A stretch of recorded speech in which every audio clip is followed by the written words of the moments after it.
Right, பார்க்கலாமா? அன்றைக்கி என்ன பார்த்தோம்? ஒன்றிய அரசாங்கத்தில், ஒன்றிய அரசுன்னு தான் சொல்லணும், அதுதான் சரியான வார்த்தை. Union of government, union of states, அதான் இந்தியா. அங்கே சென்ட்ரல் அப்படிலாம் கிடையாது, அந்த வார்த்தையே கிடையாது. கான்ஸ்டியூஷனல், ஒரிஜினல் கான்ஸ்டியூஷனில் சென்ட்ரல் கவர்மெண்ட்ற வார்த்தையே கிடையாது. யூனியன் ஆஃப் ஸ்டேட்ஸ் அப்படி தான் இருக்குது. அப்படின்னா என்ன அர்த்தம்? நாடுகளின் ஒன்றியம்னு அர்த்தம் தமிழில். யூனியன் ஆஃப் ஸ்டேட்ஸ்னால் என்ன அர்த்தம்? நாடுகளின் ஒன்றியம். ஸ்டேட் மீன்ஸ் நாடு. சரியா? நம்மளுக்கு தப்பாக அவனுங்க மாநிலம் அது இதுன்னு சொல்லிட்டு இது பண்ணியிருக்காங்க. சரி, பரவாயில்ல. இந்த ஒன்றிய அரசாங்கனே சொல்லுங்கள், அதான் கரெக்ட். கான்ஸ்டியூஷன் அதான் சொல்லுது. சரியா? ரைட். ஒன்றிய அரசாங்கத்தில் யார் யாரெல்லாம் இருக்காங்க பார்த்தோமா? இப்போ அவங்களுக்கு எப்படி இப்போ யார் இருக்காங்க கரண்ட்டில், அது நியூஸில் வரும், அது பார்த்துக்கணும். நீங்கள் தான் பார்த்து எழுதணும். அந்த போஸ்டிங்க்கு வரணும்னா என்னென்ன குவாலிஃபிகேஷன்ஸ், தகுதிகள். சரியா? அவங்க எப்படி அந்த வேலைக்கு வராங்க, தேர்ந்தெடுத்து வராங்களா, நியமனம் செய்கிறாங்களா, என்ன ஏது அப்படின்ட்டு. பதவிக்காலம், ஒரு தடவை பதவிக்கு வந்தாங்கன்னா எவ்வளோ நாள் இருக்கலாம். சரியா?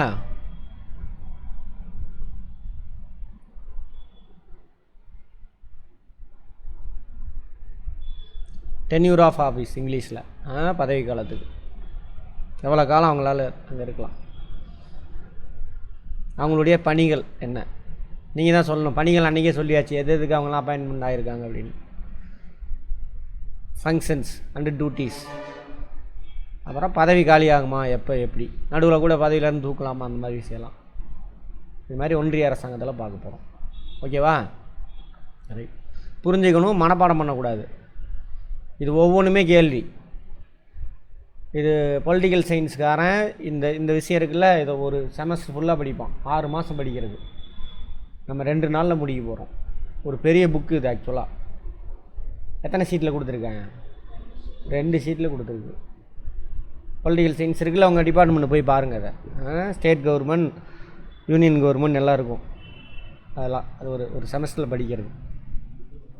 ஒவ்வொன்றுமே கேள்வி. இதிலேருந்து லட்சக்கணக்கான கேள்வி கேட்கலாம் அந்த 2 சீட்லேருந்து. ஒழுங்காக புரிஞ்சிக்கிட்டுனா அவன் எப்படி கேட்டாலும் அவனால் ஆன்சர் பண்ண முடியும்.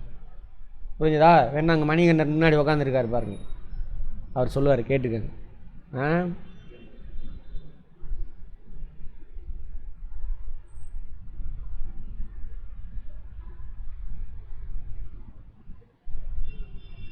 ரைட். அதே மாதிரி அன்றைக்கி ஒரு ஒர்க் ஷீட்டு கொடுத்தேன் நான் ஃபஸ்ட் நாள். அதில் நிறைய கொஸ்டினுக்கு இப்போ ஆன்சர் கிடச்சிருச்சா? ஓரளவுக்கு வந்துச்சா? அதில் உள்ள எல்லா கொஸ்டினுக்கும் அவங்களால ஆன்சர் பண்ண முடியும். இன்றைக்கி நாளைக்கு முடிச்சுட்டா அப்படின்னாக்கா பாப்பா முடிஞ்சால் இன்றைக்கி ஒரே நாளில் முடிக்க பார்க்குறேன்.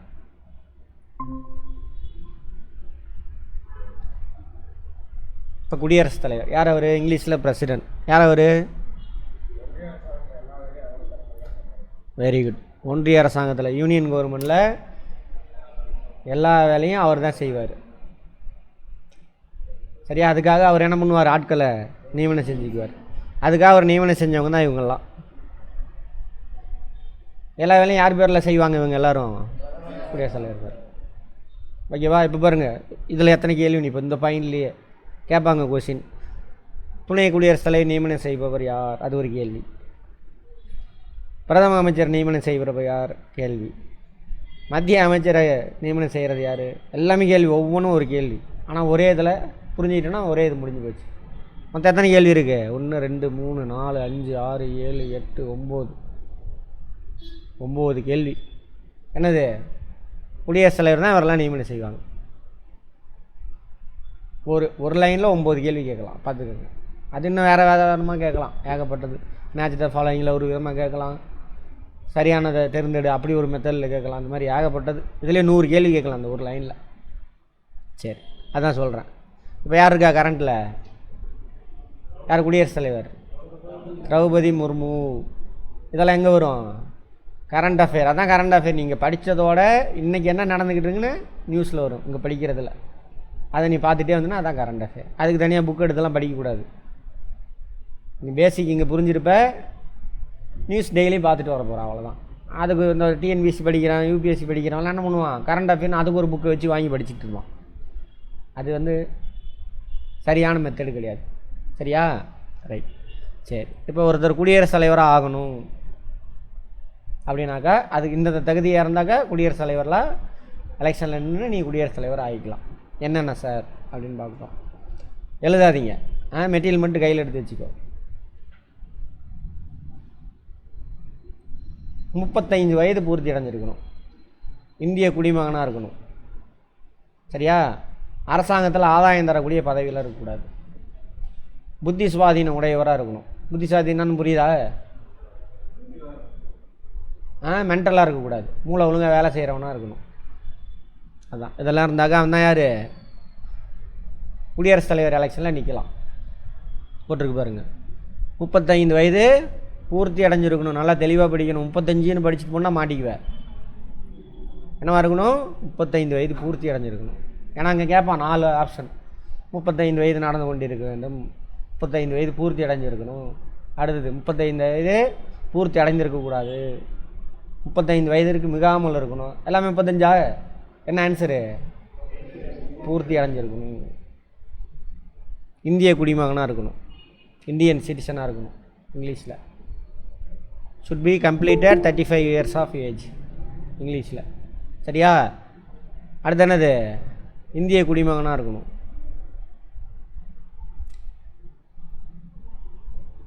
இந்தியன் சிட்டிசனாக இருக்கணும். அடுத்தது அரசாங்கத்தில் ஆதாயம் தரக்கூடிய பதவியில் எந்த பதவியிலும் இருக்கக்கூடாது. எந்த அரசாங்கத்துலேயும் சம்பளம் வாங்குகிற வேலையில் இருக்கக்கூடாது. அடுத்தது மக்களவை. மக்களவைன்னா என்ன சார்? இங்கிலீஷில் ஹவுஸ் ஆஃப் காமன் அப்படிம்பாங்க, லோக்சபா அப்படின்னு சொல்லுவாங்க. ஒன்றிய அரசாங்கத்தில் சட்டம் இயற்றும் துறை பார்த்தோமா? அது பார்த்திங்கன்னா மொத்தம் 3 அடுக்கு இருக்கும். கேட்பாங்க ஒவ்வொன்றும் கேள்வி. 3 டயர் ஸ்ட்ரக்சர். என்னது? Unions, legislature. யூனியனுடைய லெஜிஸ்லேச்சர். ஒன்றிய அரசாங்கத்தில் சட்டம் இயற்றும் துறை எத்தனை அடுக்குன்னு கேட்பாங்க. எத்தனை டயர் ஸ்ட்ரக்சர்? எத்தனை டயரு? 3 டயர். அதில் 2 ஹவுஸ் அசம்பிளி அப்படின்னு சொல்லுவாங்க. அசம்பிளினா ஒன்றுக்கு மேற்பட்டவங்க இருப்பாங்கன்னு அர்த்தம். இது தனியாள் குடியரசுத் தலைவர், பிரசிடென்ட். 2 அவை. கேள்வி எல்லாமே ஈரவை. எத்தனை அவையை கொண்டது அப்படின்னாக்கா 2 அவை. எத்தனை ஹவுஸு? 2 ஹவுசஸ். மோர் தேன் 1 பீப்புள் இருப்பாங்க. குரூப் ஆஃப் பீப்புள், அதான் அசம்பிளி. எத்தனை ஹவுஸ்ன்னு கேட்டால் 2 ஹவுசஸ். எத்தனை டயர் ஸ்ட்ரக்சர்னு கேட்டால் எத்தனை டயரு? 3 tier structure. ஓகேவா? இதில் கீழவைக்கு பேர் தான் லோக்சபா. வடமொழியில் சபா, இங்கிலீஷில் ஹவுஸ் ஆஃப் காமன். தமிழில் மக்களவை. ஏன் சார் மக்களவைனாக்கா டைரெக்டாக நம்ம ஓட்டு போட்டு தேர்ந்தெடுப்போம். அவன் தான் அங்கே போய் உட்காந்துருப்பான். அதில் எத்தனை பேர், அந்த இதை பற்றி டீட்டெயிலாக இன்னொரு செஷன் இருக்குது, அதில் பார்த்துக்கலாம். அதில் பார்த்துக்கலாம். மக்களவை வார்த்தையில் அர்த்தம் இருக்குது பாருங்கள். மக்களால் தேர்ந்தெடுக்கப்படுற மக்களவை. வார்த்தையிலே தான் அர்த்தம் இருக்கும். சரியா? இது வடமொழி, அதனால் நமக்கு புரியாது, விட்டுருங்க. அடுத்தது இன்னொரு பேர் சொல்லுவாங்க கீழவை. லோக்சபாவுக்கு வந்து இன்னொரு தமிழில் வந்து கீழவை. அடுத்து மேலவைன்னு இருக்கும். இதுக்கு பேர் ராஜ்யசபா வடமொழியில்.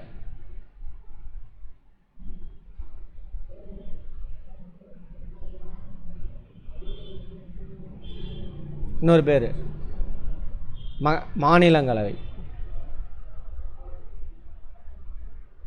வார்த்தையிலே அர்த்தம் இருக்கும் மாநிலங்களவை. பாப்பா என்னன்னு சொல்கிறேன். Council of states. Council of states. மாநிலம் பார்த்தோம்ல, மாநிலத்திலே அதே மாதிரி என்ன இருக்கும்? லெஜிஸ்லேச்சர் இருக்கும். சட்டம் இயற்றும் துறை இருக்கணும். சட்டப்பேரவை இருக்கா? அங்கே மாநிலத்தில் சட்டம் இயற்றும் துறை 1 அடுக்கு இருக்கலாம், அல்லது 2 ஹவுஸ் இருக்கலாம். தமிழ்நாட்டில் எத்தனை ஹவுஸ் இருக்குது? 1 ஹவுஸ் தான் இருக்குது. அதுக்கு மேலே ஒரு இதில் இந்த கீழவை உறுப்பினர் இருக்காங்களா, அவங்க பேர் தான் MLA, member of legislative assembly. புரிஞ்சுக்கணும், மனப்பாடம் பண்ணக்கூடாது. இதை பற்றி அங்கங்கே பேப்பரில் வரும், எடுத்து பார்க்கணும். மாநில சட்டப்பேரவை நடந்துகிட்ருக்கா, வாட்ச் பண்ணணும். நாங்கள் என்ன நடக்குதுன்னு வாட்ச் பண்ணணும். எங்கே உங்கள் கிளாஸில் இன்னொரு தம்பியை காணோம், ஸ்டாலினை காணோம். நீங்களாம் ஏன் லேட்டாக வந்தீங்க?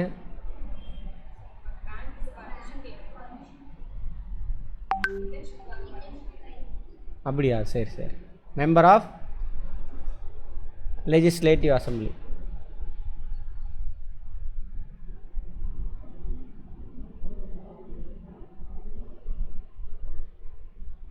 சரியா? அதாவது இதுக்கு பேர் லெஜிஸ்லேட்டிவ் அசம்பிளி. அதில் மெம்பராக இருக்கிறாங்கள அவங்களுக்கு பேர் மெம்பர் ஆஃப் லெஜிஸ்லேட்டிவ் அசம்பிளி கீழவை. இது பேர் லெஜிஸ்லேட்டிவ் கவுன்சில் மேலவைக்கு.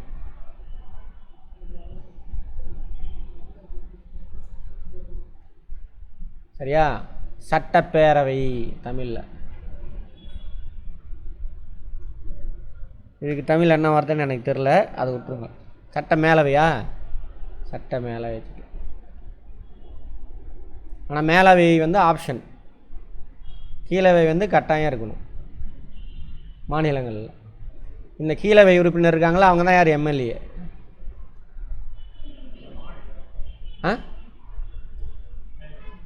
எது?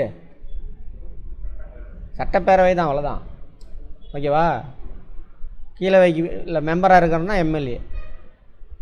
இந்த எம்எல்ஏஸ் ஓட்டு போட்டு எலெக்ஷனில் நிற்பாங்க. யாரெல்லாம் மேலவைக்கு போகணுன்னு விருப்பப்படுறாங்களோ அவங்க எலெக்ஷனில் நிற்பாங்க. அவங்களுக்கு யார் ஓட்டு போடுவாங்கனாக்கா, இந்த மாநிலங்களில் கீழவை இருக்கு இல்லையா, கீழவை, இந்த எம்எல்ஏஸ் அதில் மெம்பராக இருக்காங்களே, இவங்க ஓட்டு போடுவாங்க. இவங்க ஓட்டு போட்டு அங்கே அனுப்புவாங்க. எங்கே? இந்த ஒன்றியத்தினுடைய சட்ட மேலவைக்கு. புரிஞ்சுதா? புரிஞ்சுக்கணும். கீழவையில் யார் ஓட்டு போட்டு அனுப்புவாங்க? மக்கள். அதனால தான் அதுக்கு பேர் மக்களவை. இது மாநிலத்தினுடைய சட்டம் இயற்றும் துறையிலிருந்து அவங்க ஓட்டு போட்டு அனுப்புறதுனால தான் அதுக்கு பேர் என்னது? மாநிலங்களவை. புரியுது அர்த்தம்? Council of states. ஸ்டேட்னுடைய லெஜிஸ்லேச்சர்லேருந்து ஓட்டு போட்டு அனுப்புவாங்க, அதனால் அந்த பேர். அப்போது பார்லிமெண்ட் ஒன்றியத்தினுடைய சட்டம் இயற்றும் துறை 3 அடுக்கு கொண்டது. முதல் அடுக்கு கீழவை, 2வது அடுக்கு மேலவை. கீழவைக்கு ஓட்டு போடுறவங்க காமன் பீப்புள், மேலவைக்கு ஓட்டு போடுறவங்க அந்த இவங்களுக்கு மெம்பருக்கு யார்? எம்எல்ஏஸ். இப்போ ஒரு ஒன்றிய அரசாங்கத்தில் என்னென்ன வேலை செய்யணும்னு பார்த்தோமா, அட்டவணை 7ல் இருக்குன்னு பார்த்தோம்ல, அந்த வேலை சம்மந்தமாக ஏதாவது சட்டத்திட்டம் உருவாக்கணும் அப்படின்னாக்கா இந்த 2 ஹவுஸ்லேயும் பாஸ் பண்ணுவாங்க. பாஸ் பண்ணுறதுனா பெரும்பான்மையான உறுப்பினர் ஓகே சொல்லணும். இங்கே பாஸ் ஆயிடுச்சு, அடுத்து இந்த ஹவுஸுக்கு போகும். அதில் எத்தனை வகையான பெரும்பான்மை அதெல்லாம் அப்புறம் பார்ப்போம். அப்புறம் அங்கேயும் பெரும்பான்மையான உறுப்பினர் ஓகே சொல்லிட்டாங்க. அப்புறம் எங்கே போகும்? குடியரசுத் தலைவர் இருக்கும். குடியரசுத் தலைவர் கையெழுத்து போடுவாங்க, சட்டமாக மாறிடும், திட்டமாக மாறும். இதுதான் ப்ரொசீஜர். புரிஞ்சுதா? அப்போ இவங்களாம் யார்? பீப்புளினுடைய ரெப்ரசன்டேட்டிவ். அதனால் இவங்களுக்கு தான் பவர் அதிகம். ஏன்? நம்ம நாடு எப்படிப்பட்டது? மக்களாட்சி நாடு. மக்கள் தான் முடிவு பண்ணணும், மக்களோட பிரதிநிதிகள் தான் நம்ம முடிவு பண்ணுறான். இப்போ குடியரசுத் தலைவர் இவங்க சொல்கிறத கேட்கணும். அதனால தான் இப்போ சுப்ரீம் கோர்ட் ஆர்டர் போட்டுச்சா போன வாரம், இவங்களாம் மக்களால் தேர்ந்தெடுக்கப்பட்டவங்க, அவங்க ஒரு சட்டத்தை உருவாக்கி அனுப்பியிருக்காங்கன்னா நீங்கள் என்ன பண்ணணும்? அதெல்லாம் நிறுத்தி வச்சுட்டு இருக்கக்கூடாது, கையெழுத்து போட்டு தான் ஆகணும் சொன்னாங்களா? அதுமாரி மாநிலத்தில் யார்? கவர்னர். கவர்னர் என்ன கிடையாது, எப்பயுமே நான் இப்போ இல்லை 10-12 வருஷமாக நான் கிளாஸ் எடுக்கிறவங்களாம் இதே தான் எடுத்துகிட்டு இருக்கேன். டம்மி பீஸ் ஆளுநர், டம்மி பீஸ் ஆளுநர் தான் சொல்லுவேன். ஆளுநருக்கு எந்த பவரும் கிடையாது. சரியா? இவங்க தான் மக்களோட பிரதிநிதிகள். அவங்க ஒரு தீர்மானத்தை பெரும்பான்மையான உறுப்பினர் ஒத்துக்கிட்டு அனுப்புனா என்ன பண்ணணும்? அவர் கையெழுத்து போட்டு தான் ஆகணும். அவர் பவர்லாம் கிடையாது, சும்மா ஏமாற்றிட்டு இருந்தானுங்க ஒரு நாள். சட்டத்தில் அப்படி தான் இருக்குது. புரிஞ்சுதா? ரைட். அதெல்லாம் சும்மா நம்ம நாட்டில் கிடையாது, அதெல்லாம் அமெரிக்காவில் அதையும் இதையும் போட்டு என்னது ஏதோ ஒரு மொட்டைக்காக குட்டையில் நனைஞ்ச மாதிரி ஏமாற்றி தர்றானு. அந்த பவர்லாம் இங்கே கிடையவே கிடையாது. இந்தியாவில் இருக்கக்கூடிய பிரசிடெண்ட்டுக்கோ ஆளுநருக்கோ வர மசோதாவை மறுக்கிறதுக்கு அதிகாரமே கிடையாது. வீட்டோ பவர் கிடையவே கிடையாது இந்தியாவில். புரிஞ்சதா? ஒரு இடத்துல மட்டும் இருக்குது, அது எப்படின்னு பார்ப்போம். ஃபஸ்ட் இதெல்லாம் புரிஞ்சுக்கோங்க, அப்புறம் பேசுவோம். ஆமாம், அதிகாரமே கிடையாது மறுக்கிறதுக்கு அதிகமாக. ஏன்னா அவங்க கிடையாது. அமெரிக்காவில் இருக்குது. ஏன்னா அமெரிக்காவில் குடியரசுத் தலைவர் பிரதமர்னு 2 போஸ்டிங்கே கிடையாது. அங்கே குடியரசுத் தலைவர் பிரசிடெண்ட் ஒரே ஆள் தான். அங்கேயும் இதேமாதிரி லெஜிஸ்லேச்சர் இருக்கும். சரியா? இங்கே பாஸ் ஆகி வரதை அவர் தான் மறுக்கலாம். அமெரிக்காவில் இருக்கக்கூடிய பிரசிடெண்ட் தான் நான் கையெழுத்து போட மாட்டேன், இது எனக்கு செட் ஆகாது அப்படின்னு சொல்லலாம். இங்கே இருக்கக்கூடிய பிரசிடெண்ட் அந்த மாதிரி செய்ய முடியாது. உண்மையான அதிகாரம் யாருக்கிட்ட இருக்குது? பிரைம் மினிஸ்டர்கிட்ட. அதே மாநிலம்னா சீஃப் மினிஸ்டர்கிட்ட. புரிஞ்சுதா? ரைட், நல்லா புரிஞ்சுக்கோங்க. அதை புரியாமல் இன்னும் உருட்டுன்னு உருட்டிகிட்டே கிடக்குறானுங்க. ஏன்னா இதெல்லாம் நம்ம புரிஞ்சிக்கல. உண்மை என்ன இருக்குன்னு தெரியாமல் நம்ம நமக்கு பிடிச்சவன் இவன், நமக்கு பிடிக்காதவன். நமக்கு பிடிச்சவன் என்ன ஐயக்கத்தனம் பண்ணாலும் சரி, நமக்கு பிடிக்காதவன் என்ன நல்லது சொன்னாலும் தப்பு தான். அப்படி தான் போயிட்டுருக்கோம் நம்ம மனநிலை. சரியா? அப்படி போகக்கூடாது. சட்டம் என்ன இருக்குது, உண்மை என்ன இருக்குது, அதை தெரிஞ்சுக்கணும். யார் என்ன சொன்னாலன்னா உனக்கு உன் புத்தி இருக்குது, யோசி அப்படின்னு சொல்லியிருப்பார் பெரியார். அதை யோசிங்க தயவு செஞ்சு. அப்போ எப்போ யோசிக்க முடியும்? உண்மையான இந்த விஷயங்கள்லாம் நீ புரிஞ்சு வச்சுருந்தா தான் யோசிக்க முடியும். கரெக்டா? ஆமாம். சரி, இதுதாங்க. இதான் இது புரிஞ்சிச்சு அப்படி செட்டப்புன்னு. அதேமாதிரி இங்கே பார்த்தீங்கன்னாக்கா மாநிலத்தில் கீழவை இருக்கு இல்லையா, மக்களே டைரெக்டாக ஓட்டு போட்டு அனுப்புவாங்க. மேலவைக்கு வந்து அது ஒரு செட்டப் இருக்குது. யார் ஓட்டு போடுவாங்களா இருக்கும்? உள்ளாட்சி அமைப்புகள் இருக்கா, கீழே வார்டு மெம்பரு, கவுன்சிலர் அவங்க, அப்புறம் எம்எல்ஏ கொஞ்சம் பேரை தேர்ந்தெடுப்பாங்க. அப்புறம் பொதுமக்கள்லேயே பட்டதாரிகள். இப்போ நீங்கள் பட்டம் வாங்கிட்டீங்கன்னு வச்சுக்கோங்க, மேலவை இருந்தாக்கா உங்களிலேருந்து நீங்கள் ஓட்டு போட்டு கொஞ்சம் பேர்த்த அனுப்பணும் அங்கே. எங்கே? இந்த மேலவைக்கு. அதில் இன்னும் தெரிஞ்சுக்கலாம், போக தெரிஞ்சுக்கலாம் வாங்க. ரைட், இப்போ புரிஞ்சிச்சா? கீழவை, மேலவை, அடுத்தது குடியரசுத் தலைவர். 3 அடுக்கு கொண்டது. எங்கே? ஒன்றிய அரசாங்கத்துடைய சட்டம் இயற்றும் துறை. Legislature of union government. Legislature of state government 3 tier, but compulsory 2 tier இருக்கும், 2 அடுக்கு இருக்கும். இந்த அடுக்கு ஆப்ஷனல். அந்த மாநில அரசாங்கம் வரும்னா அந்த அடுக்கு உருவாக்கிக்கலாம், இல்லை அது தேவையில்லை. சரியா? ரைட், பாப்போம். இப்போ அங்கே வாங்க. பாருங்கள், இந்த ஒரு வார்த்தையை தெரிஞ்சிங்கன்னா இவ்வளோ விஷயம் இருக்குது. சும்மா மக்களவையில் உறுப்பினராக தகுதியாக இருக்குன்னா, மக்களவைனா என்ன போய் தெரிஞ்சுக்கணும்.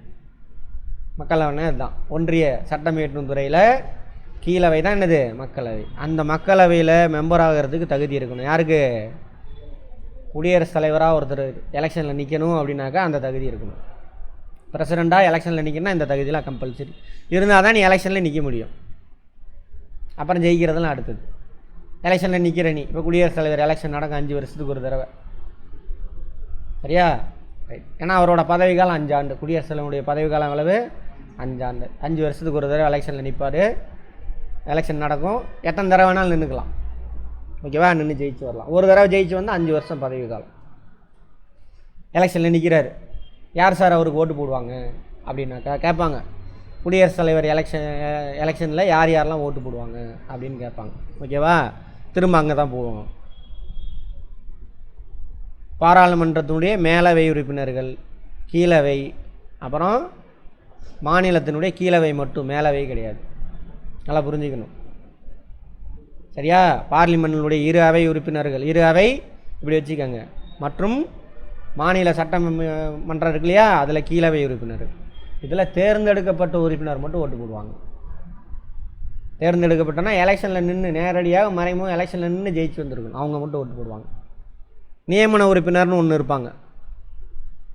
நியமன உறுப்பினர்கள் இப்போ இளையராஜாலாம் இருக்காரா? இளையராஜா எங்கே உறுப்பினர்? ஒன்றிய அரசாங்கத்துடைய சட்டம் இயற்றும் துறையில், அதில் மேலவையில். இதில் கொஞ்சம் பேரை குடியரசுத் தலைவர் நியமனம் செய்வார். அதேமாதிரி இங்கே 2 ஹவுஸ்லேயும் கொஞ்சம் பேரை ஆளுநர் நியமனம் செய்வார். ஆளுநர் நியமனம் செய்கிறான்னா யார் சொல்கிறத கேட்கணும்? அமைச்சரவையை சொல்கிறத கேட்கணும். அவர் இஷ்டத்துக்கு எனக்கு பவருக்குன்னு போடக்கூடாது. நீ பேனா எடுக்கிறதுக்கு மட்டும்தான் பவரு, கையெழுத்து போடுறா போடாதான்னு யாரை பார்க்கணும்? மாநில அரசாங்கம்னா யாரை பார்க்கணும்? சீஃப் மினிஸ்டரை பார்க்கணும். அவர் அப்படின்னா தான் கண் அசைச்சா தான் நீ போடணும். அவ்வளோதான் உன் பவர். தலையாட்டிட்டார் போடாதன்ட்டு, அப்போ என்ன பண்ணிடணும்? எடுத்த இடத்துல கொண்டு போய் பேனா வச்சுட்டு கப்பு சிப்புன்னு உக்காந்துக்கணும். அவ்வளோதான் பவர். யாருக்கு? ஆளுநருக்கு. அது தெரியாமல் இன்னும் நிறையா கூவங்க என்ன பண்ணுறானுங்க, கூவிட்டு கிடக்குறானுங்க. அது எப்படி ஆளுநர், அதா இதா அப்படின்ட்டு. அப்படிலாம் கிடையாது. கிடையவே கிடையாது, கான்ஸ்டியூஷனில் எங்கேயுமே சொல்லலை இந்த மாதிரி. சரியா? ரைட். சரி, அவங்களாம் ஓட்டு போடுவாங்க, அது அங்கே போட்டிருக்கு. வாக்காளர் பட்டியல், எலக்டோரல் காலேஜும்பாங்க. யார் யாரெல்லாம் வாக்காளர் பட்டியல் யார் பேர்லாம் இருக்கும். பாராளுமன்றம், பாராளுமன்றம்னா 2 அவையும் குறிக்கும். சரியா? மற்றும் மாநில சட்டமன்றத்தின் கீழவை ஆகியவற்றில் தேர்ந்தெடுக்கப்பட்ட உறுப்பினர்கள். ஆளுநர் நியமனம் செய்கிறவர், குடியரசுத் தலைவர் நியமனம், அவங்க ஓட்டில் போட்டு போட முடியாது.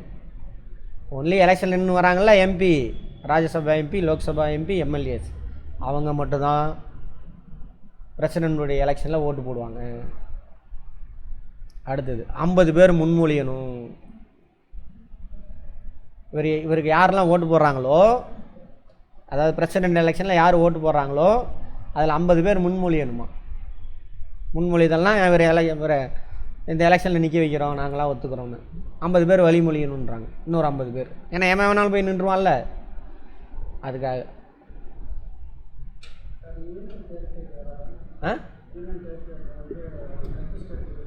இருந்துச்சுன்னா அவங்களும் ஆமாம், எம்எல்ஏ, எல்லா எம்எல்ஏவும். ஒரு கேட்குறாரு யூனியன் லெஜிஸ்லேச்சர், யூனியன் டெரிட்டரிம்பாங்க. ஒன்றிய அரசாங்கம் ஒரு சில நிலப்பகுதி வச்சுருப்பான். அது மாதிரி எத்தனை நிலப்பகுதி இருக்குது? 8 இருக்குது. எத்தனை இருக்குன்னு நான் கேட்டேன். அதில் 2ல் வந்துட்டு எம்எல்ஏஸ் இருப்பாங்க, மிச்சம் 6ல் வந்து எம்எல்ஏ எலெக்ஷன் நடக்காது. அந்த யூனியன் டெரிட்டரி எல்லாத்துக்குமான சட்டத்தை யார் தான் கொண்டு வருவா? யூனியன் கவர்மெண்ட் தான் கொண்டு வரும். கான்செப்ட் புரிஞ்சுன்னா வேலை முடிஞ்சு போச்சு, அது விட்டுருங்க. மிச்சம் பாண்டிச்சேரி, டெல்லி, அங்கே மட்டும் என்ன இருக்கும்? எம்எல்ஏஸ் இருப்பாங்க. அது யூனியன் பிரதேசம், அதை பற்றி டீட்டெயில்டாக சொல்கிறேன், காதில் கேட்டுக்கோங்க. யூனியன் அப்படின்னாக்கா ஒன்றிய அரசாங்கம், ஒன்றிய அரசாங்கத்தோட நேரடி கட்டுப்பாட்டில் இருக்கிறது தான் யூனியன் பிரதேசம். புரியுதா? ரைட். அதுக்கு யூனியன் கவர்மெண்ட்டே சட்டம்லாம் உருவாக்குவாங்க. பட் பாண்டிச்சேரியும் டெல்லி மட்டும் அங்கே லெஜிஸ்லேச்சர் இருக்குது. யூனியன் பிரதேசம் இருந்தாலும் லெஜிஸ்லேச்சர் இருக்குது. அங்கே உள்ள எம்எல்ஏவும் ஓட்டு போடுவாங்க. யாருக்கு? குடியரசுத் தலைவருடைய இதில். வெரி குட், நல்ல கொஸ்டின். எலெக்ஷன். அடுத்தது தேர்ந்தெடுக்கும் முறை. குடியரசுத் தலைவர் தேர்தலுக்கான முறை என்ன சார்? மொத்தம் 3 பேர்த்துக்கு இந்த முறை இருக்குது இந்தியாவில் எலெக்ஷனில். இதுக்கு பேர் விகிதாச்சார ஒற்றை வாக்கு மாற்று முறை. Proportional representation by means of single transferable vote. அதை மனப்பாடம் பண்ணிக்கோங்க, வேறு வழி இல்லை. சரி, வேணால் லைட்டாக சொல்கிறேன். ப்ரொபோஷனல் ரெப்ரசன்டேஷன் இதில் பார்த்தீங்கன்னு வச்சுக்கோங்க, நீ ஓட்டு போடுற மெத்தடு ஒரு மாதிரி இருக்கும். இப்போ நீங்கள் எல்லோரும் ஓட்டு போட்டிருக்கீங்களா? போட்டிருக்கீங்க. 4 பேர் இருக்கான், எவனை பிடிக்குதோ அவன் பேருக்கு பக்கத்தில் பட்டன் அமைக்கிட்டு வந்துடுவோம், ஆமாம் தானே? பட் எலெக்ஷன், பிரசிடென்ட் எலெக்ஷனில் அப்படி பண்ணக்கூடாது. 4 பேர் நிற்கிறாங்கன்னா ஃபஸ்ட்டு ப்ரிஃபரன்ஸ் யாருக்கு கொடுக்குறேன்னு போடணும். இவர் கொடுக்குறேன்னா இவருக்கு, 2வது ப்ரிஃபரன்ஸ் இவருக்குன்னா இவருக்கு, 3வது இவருனா இவர், 4ன்னு போடணும். எல்லாத்துக்கும் ஓட்டு போடணும். ஓகேவா? அதான் விகிதாச்சார ப்ரொபோஷனல். அடுத்து ஒற்றை வாக்கு மாற்று முறை. யார் ஓட்டு போடுறா? எம்எல்ஏ, எம்பி தானே ஓட்டு போடுறாங்க. அப்போ ஒரு ஆள் ஓட்டு போட்டால் அந்த தொகுதி எம்எல்ஏ முழுவதும் ஓட்டு போடுற மாதிரி, கரெக்டாக? ஒரு எம்எல்ஏ ஓட்டு போட்டால் அந்த தொகுதி மக்கள் ஃபுல்லாக ஓட்டு போட்டால் தானே அர்த்தம். அப்போ அதை என்னவா மாற்றணும்? ஒற்றை வாக்காக மாற்றணும், கன்வெர்ட் பண்ணணும். அதுக்கான ஃபார்முலா தான் இது. இதையும் கேட்பான், பார்த்துக்கோங்க. பிரசிடெண்ட், வைஸ் பிரசிடெண்ட்டு, அப்புறம் ராஜ்யசபா எம்பி இருக்கால, மேலவை எம்பி, இவங்க 3 பேர்த்துக்கு தான் இந்தியாவில் இந்த வாக்கு முறை இருக்குது. விகிதாச்சார ஒற்றை வாக்கு மாற்று முறை. Proportional representation by means of single transferable vote. எந்த 3 பேர்த்தோட தேர்தல்? குடியரசுத் தலைவர், அப்புறம் வைஸ் பிரசிடெண்ட், துணை குடியரசுத் தலைவர், அப்புறம் ராஜ்யசபா மெம்பர், எம்பிக்கு யார் ஓட்டு போடுவாங்க? எம்எல்ஏ ஓட்டு போடுவாங்க. இந்த 3 பேர்த்துக்கு மட்டும்தான் இந்த மெத்தட்.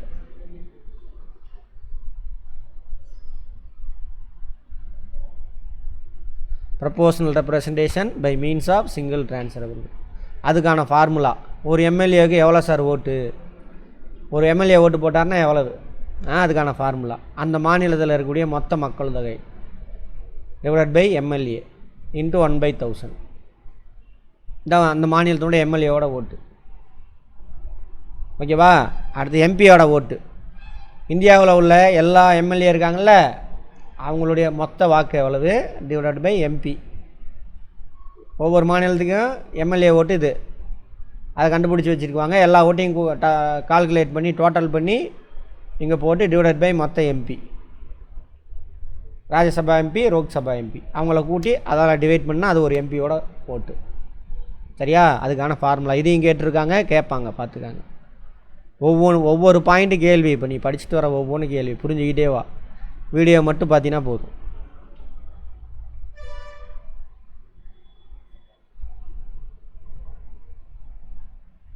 பதவிக்காலம்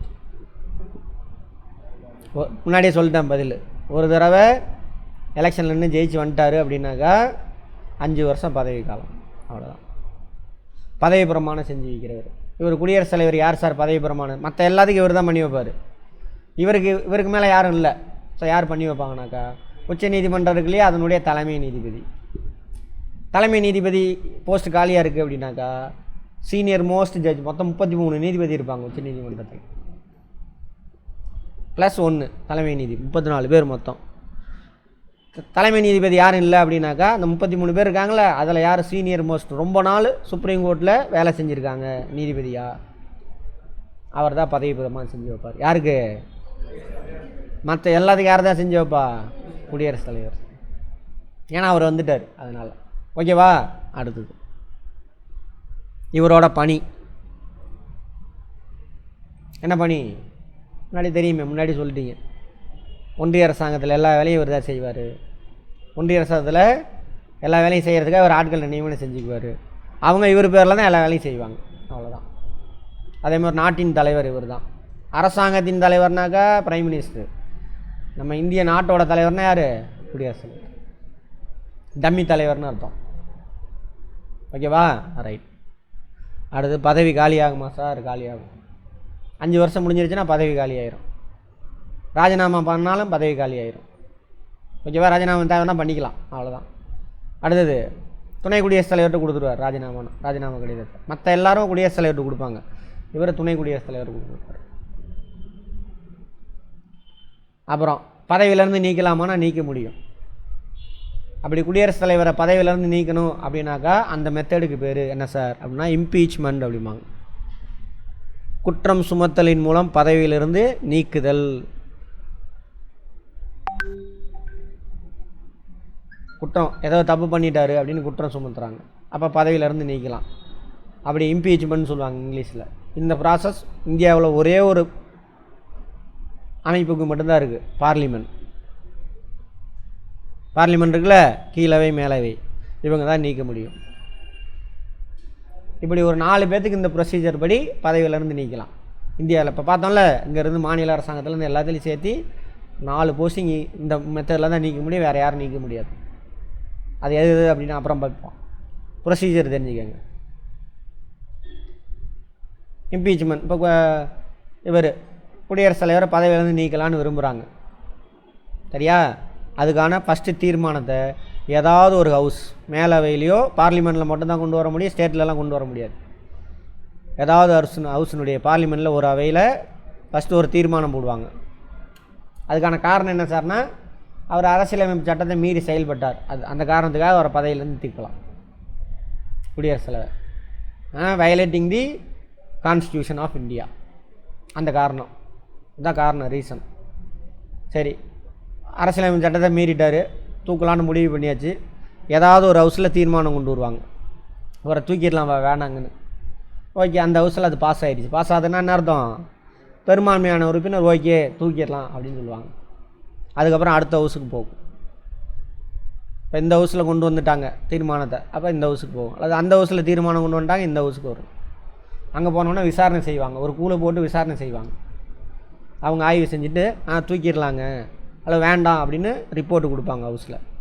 கொடுத்ததுக்கப்புறம் ஒரு எத்தனை பேர் ஒத்துக்கிறீங்க அப்படின்னு கேட்பாங்க. பெரும்பான்மையான ஒத்துக்கிட்டாங்கன்னா ஆட்டோமேட்டிக்காக என்ன ஆயிரும்? குடியரசுத் தலைவர். இப்போ திரௌபதி முர்முவா அவங்க பதவி போயிடும் ஆட்டோமேட்டிக்காக. இதுக்கு பேர் தானே இது இம்பீச்மெண்ட் இங்கிலீஷில். தமிழில் குற்றம் சுமத்தலின் மூலம் பதவியிலேருந்து நீக்கு. இது மட்டுமே ஒரு கேள்வியாக கேட்கலாம். என்ன முறையில் குடியரசுத் தலைவரை பதவியிலேருந்து நீக்கலாம் அப்படின்னு. அப்புறம் ஸ்டேட்மெண்ட்டில் கேட்கலாம், இம்பீச்மெண்ட்னா என்ன அப்படின்னு கேட்பாங்க. 2 ஸ்டேட்மெண்ட் கொடுத்துருவாங்க. கொடுத்து கேட்பாங்க. புரிஞ்சுதா? ரைட். அப்போது குடியரசுத் தலைவரை பதவியிலேருந்து தூக்க முடியுமா? தூக்கலாம். என்ன முறை அதுக்கு பேர்? யார் பதவியிலேருந்து தூக்க முடியும்? நாடாளுமன்றம், பார்லிமெண்ட். கிளியராக இருக்கணும். ஸ்கூலில் மாதிரி கொஸ்டின் அண்ட் ஆன்சரை படிக்கக்கூடாது, மனப்பாடம் பண்ணக்கூடாது. கதையை புரிஞ்சுக்கோ, அவன் எப்படி கேட்டாலும் புரிஞ்சு என்ன கேள்வி கேட்குறான்னு புரிஞ்சுட்டு ஆன்சர் போடணும்.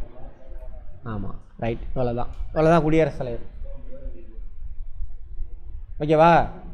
எப்படி அவருக்கான தகுதி என்ன, அவரோட பணிகள் கடமைகள் என்ன, எவ்வளோ நாள் பதவி காலம், அவருக்கு பதவி பிரமாணம் செஞ்சு வைக்கிறது யார், பதவியின் தூக்க முடியுமா, தூக்க முடியும், எல்லா விஷயம் பார்த்தாச்சு. அடுத்தது துணை குடியரசுத் தலைவர்.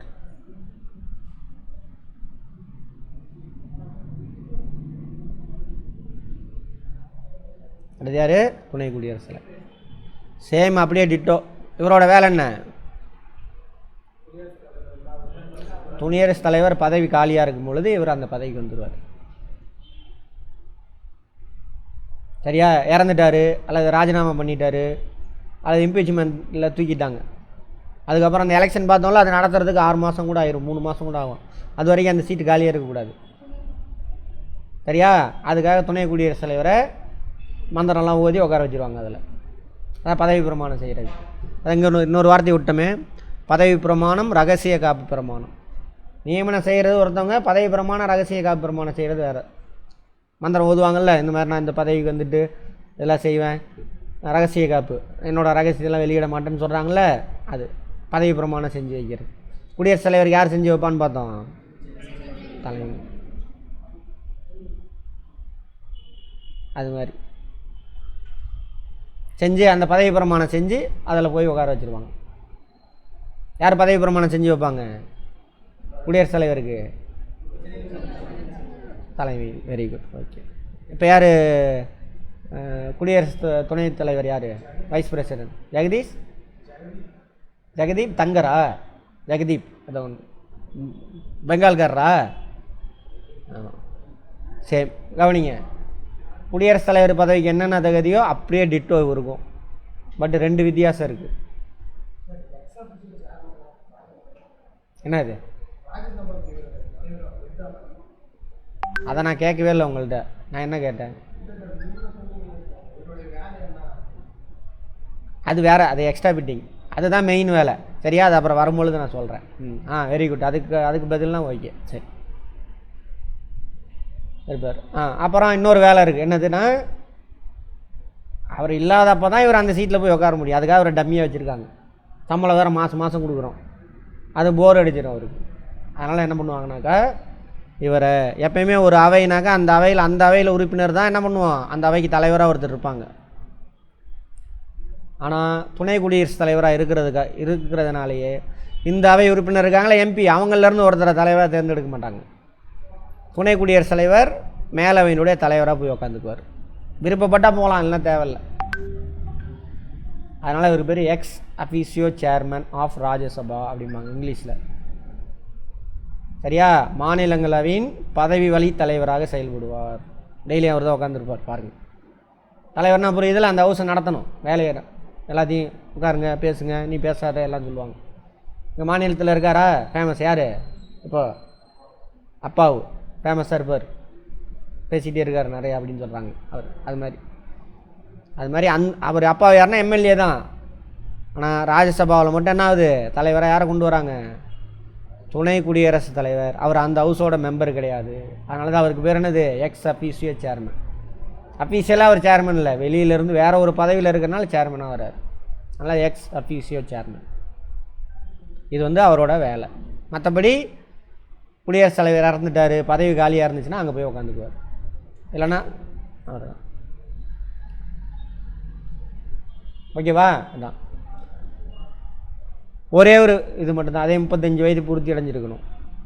சரியா? புத்தி சுவாதீனம் உடையவராக இருக்கணும், இந்திய குடிமகனாக இருக்கணும். இதெல்லாம் அரசாங்கத்தில் ஆதாயம் தரக்கூடிய பதவி இல்லை, இருக்கக்கூடாது. இதெல்லாம் அப்படியே குடியரசுத் தலைவருக்கு என்னவோ அப்படியே. சரியா? குடியரசுத் தலைவர் எந்த ஹவுஸில் மெம்பராக தகுதி இருக்கணும்? கீழவையில். இவர் மேலவையில் மெம்பராக தகுதி இருக்கணும். ஏன்னா அந்த வைக்கு தான் என்னவா போகிறார், இவர் தலைவராக போகிறார். அதனால் மேலவையில் உறுப்பினராக தகுதியாக இருக்கணும். யார்? துணை குடியரசுத் தலைவர். அவ்வளோதான். மறக்குமா? இல்லை. அடுத்து தேர்ந்தெடுக்கும் முறை. யார் சார் இவருக்கு ஓட்டு போடுவாங்கனாக்கா, இங்கே மாநிலத்தில் சட்டமன்றத்துக்கு வேலை இல்லை, ஒன்றிய சட்டமன்றம். ஒன்றிய சட்டமன்றத்துக்கு பேர் என்ன? பார்லிமெண்ட். 2 ஹவுஸில் இருக்கக்கூடிய போத்து தேர்ந்தெடுக்கப்பட்ட நியமன உறுப்பினர் 2 பேருமே ஓட்டு போடுவாங்க. குடியரசுத் தலைவர் எலெக்ஷனில் ஒன்லி தேர்ந்தெடுக்கப்பட்ட உறுப்பினர்கள், சரியா? துணை குடியரசுத் தலைவரில் பார்லிமெண்ட் மட்டும், இங்கே எம்எல்ஏ ஓட்டு போட மாட்டான். பார்லிமெண்ட்டில் 2 ஹவுஸ் இருக்கா, ராஜ்யசபா லோக்சபா, அந்த 2 ஹவுஸினுடைய தேர்ந்தெடுக்கப்பட்ட நியமன உறுப்பினர்கள் 2 பேருமே ஓட்டு போடுவாங்க.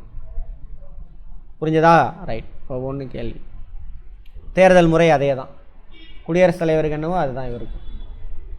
அடுத்தது பதவி காலம் 5 வருஷம். ஒரு தடவை எலெக்ட் ஆகி வந்தால் 5 வருஷம் இருக்கலாம். பதவி பிரமாணம் செஞ்சு வைக்கிறது குடியரசுத் தலைவர். பணிகள் கடமைகள். மாநிலங்களவைக்கு பதவி வழி தலைவர். இப்போ தானே பார்த்தோம், குடியரசுத் தலைவர் தனது பணியை செய்ய இயலாத சூழ்நிலையில் அவரது பணிகளை மேற்கொள்வார். இப்படி எழுதிக்கங்க, குடியரசுத் தலைவர் பதவி காலியாக உள்ள பொழுது குடியரசுத் தலைவராக செயல்படுவார், அப்படி வச்சுக்கோங்க. அப்புறம் பதவி எப்படி சார் காலியாகும்? 5 வருஷம் ஆயிடுச்சுன்னா பதவி காலியாகிடும். ராஜினாமா பண்ணலாம், குடியரசுத் தலைவர்கிட்ட கொடுத்துடலாம். பதவியை விட்டு நீக்க முடியுமான்னு நீக்க முடியும். அதே மாதிரி இறந்துட்டாலும் ஆட்டோமேட்டிக்காக பதவி போயிடும். இவருக்கு இம்பீச்மெண்ட் மெத்தேடு கிடையாது. இவர் எங்கே தலைவராக இருக்கார்? மேலவையில், மாநிலங்களவை, அப்பர் ஹவுஸ், ராஜ்யசபா, எப்படி வேணாலும் வச்சுக்க, எல்லாம் ஒன்று தான். அந்த ஹவுஸில் ஒரு தீர்மானம் போடுறாங்க, இவர் வேணாம்ப்பா, காரணம் எதுவுமே தேவையில்லை, இவர் வேணாம் பதவியிலேருந்து தூக்கிடலான்னு தீர்மானம் போடுறாங்க. தீர்மானம் நிறைவேறிச்சு, பாஸ் ஆயிடுச்சு, ரெசல்யூஷன் பாஸ் ஆயிடுச்சு. இங்கிலீஷில் தீர்மானத்துக்கு இங்கிலீஷில் என்ன? ரெசல்யூஷன். நிறைவேறியதுன்னா பெரும்பான்மையான உறுப்பினர் ஒத்துக்கிட்டாங்கன்னு அர்த்தம். இங்கிலீஷில் பாஸ் ஆயிடுச்சுன்னு அர்த்தம். பெரும்பான்மையான உறுப்பினராக அவரை தூக்கிடலான்னு ஓகே சொல்லிட்டாங்கன்னா பதவியிலேருந்து தூக்கிடுவாங்க. இவருக்கு என்ன தேவையில்லை? இம்பீச்மெண்ட் தேவையில்லை, அவ்வளோதான். ஓகேவா? அடுத்தது பிரதம அமைச்சர். யார் இவர்? பிரதம அமைச்சர் அரசாங்கத்தின் தலைவர், government, head of the government. Head of the ஸ்டேட்னா யார்? பிரசிடெண்ட், நாடு. Head of the nation, state means நாடு அப்படின்னு அர்த்தம். அது பிரசிடெண்ட்டு. ஹெட் ஆஃப் தி கவர்மெண்ட்னா யார்? Prime minister. சரி, ரைட். அதுமாதிரி அமைச்சரவைக்கு தலைவர் பார்ப்போம், ரொம்ப முக்கியமான பாட்டு. இவங்க எதுக்கு பிரதம மந்திரி தலைமையிலான அமைச்சரவை எதுக்கு உருவாக்குறாங்க? அவர் என்ன வேலையை செய்யணும்னா இவங்க சொல்கிறதான் செய்யணும், அவர் இஷ்டத்துக்குலாம் ஆட முடியாது. புரிஞ்சதா? இவங்களாம் ஆடிக்கிட்டு இருந்தானுங்க, தெரியாமல் ஆடிட்டு இருந்தாங்க. அங்கே இருக்குது, தெளிவாக இருக்குது. அதை விட்டு மக்களையும் போட்டு குழப்பிக்கிட்டே கிடப்பானுங்க எல்லாம். ஏன்னா இதை புரிஞ்சு படிக்கிறதில்ல, சொல்லிக் கொடுத்தாலும் ஏற்றுக்க மாட்டானுங்க. சரியா? நீங்கள் அப்படி இருக்கக்கூடாது. பாருங்கள், புரிஞ்சுட்டு அதையை வச்சு யோசிங்க. அப்பா சொன்னார், தாத்தா சொன்னார், எங்கள் வாத்தியார் சொன்னார். வாத்தியார் சொன்னாலும் கேள்வி கேட்கணும், போய் எடுத்து பார்க்கணும். நான் நடத்தினாலுமே போய் பார்க்கணும், நீங்கள் கரெக்டாக செக் பண்ணணும். அதுக்கப்புறம் அந்த அறிவு என்ன சொல்லுதோ அதைப்படி தான் நீங்கள் செயல்படணும். புரிஞ்சுதா? ஆமாம். அப்புறம் கடவுள் சொன்னார், எதாக இருந்தாலும் சரி.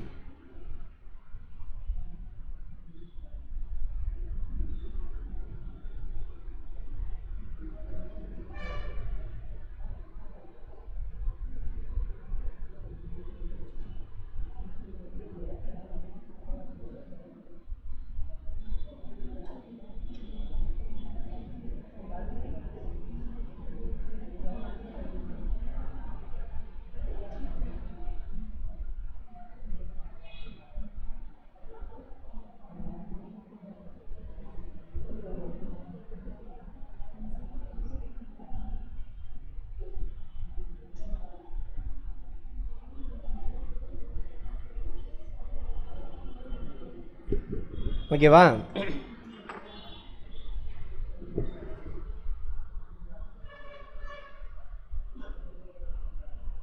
இவர் தான் மூளை எல்லாம். இவருக்கு தகுதிகள் என்னென்ன சார் அப்படின்னு பார்க்க போகிறோம். இந்திய குடிமகனாக இருக்கணும். குறைஞ்சபட்ச வயசுலாம் மென்ஷன் பண்ணலை, ஆனால் குறைஞ்சபட்ச வயது வேணும். சட்டத்தில், அரசியலமைப்பு சட்டத்தில் சொல்லலை, மறைமுகமாக சொல்லியிருப்பாங்க, மறைமுகமாக இருக்கும். இந்திய குடிமகனாக இருக்கணும். சரியா? அரசாங்கத்தில் ஆதாயம் வேறு எந்த பதவியிலும் இருக்கக்கூடாது. அது பார்க்கலையா? சரி, ரைட். அதெல்லாம் தேவையில்லை. இந்திய குடிமகனாக இருக்கணும், அவ்வளோதாங்க. வயசு கூட ஃபிக்ஸ் பண்ணல, மறைமுகமாக சொல்லியிருப்பாங்க. அதே மாதிரி எம்பியாக இருக்கணுமா பிரைம் மினிஸ்டர் ஆகிறதுக்கு? ஹியூமன் ரைட்ஸ் எம்பி ஆகணுமா? தேவையில்லையா? பிரைம் மினிஸ்டர் ஆகிறதுக்கு எம்பியாக இருக்க வேண்டாமா?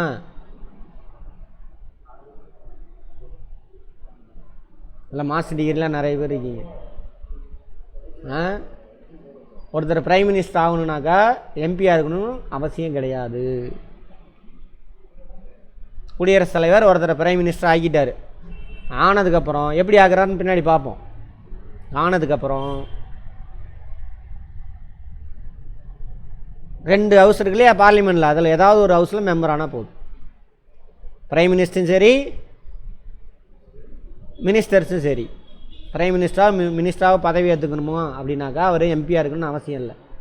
பட் பதவி ஏற்றதுக்குள்ளே 6 மாதத்துக்குள்ள என்ன பண்ணலாம்? ஏதோ ஒரு ஹவுஸில் மெம்பர் ஆனால் போதும், அதாவது எம்பி ஆனால் போதும். புரிஞ்சதா? ரைட், அவ்வளோ. இந்திய குடிமகனாக இருந்தால் போதும். சரி, யாரை சார் நியமனம் செய்வான்? யார் நியமனம் செய்வா? பிரைம் மினிஸ்டர், குடியரசுத் தலைவர். பதவி பிரமாணம் அவர் தான் செஞ்சு வைப்பார். எப்படி சார் நியமனம் செய்வார்? யார் சார் பிரைம் மினிஸ்டர்? அவர் டிசைட் பண்ணுவார். அப்படின்னாக்கா நல்லா நோட் பண்ணிக்கோங்க. பார்லிமெண்ட் இருக்கா? பார்லிமெண்ட்டில் எத்தனை ஹவுஸ் இருக்குது? அதில் கீழவை இருக்காங்கள்ல, கீழவையில் பெரும்பான்மையான உறுப்பினர். இப்போ மொத்தம் கீழவையில் 100 பேருன்னு வச்சுக்கோங்க. நான் சும்மா சொல்கிறேன், நம்பர் வேறு, சரியா? 100 பேர் 200 டோட்டலாக பார்த்தீங்கன்னு வச்சுக்கோங்க. 543 + 2 43 + 2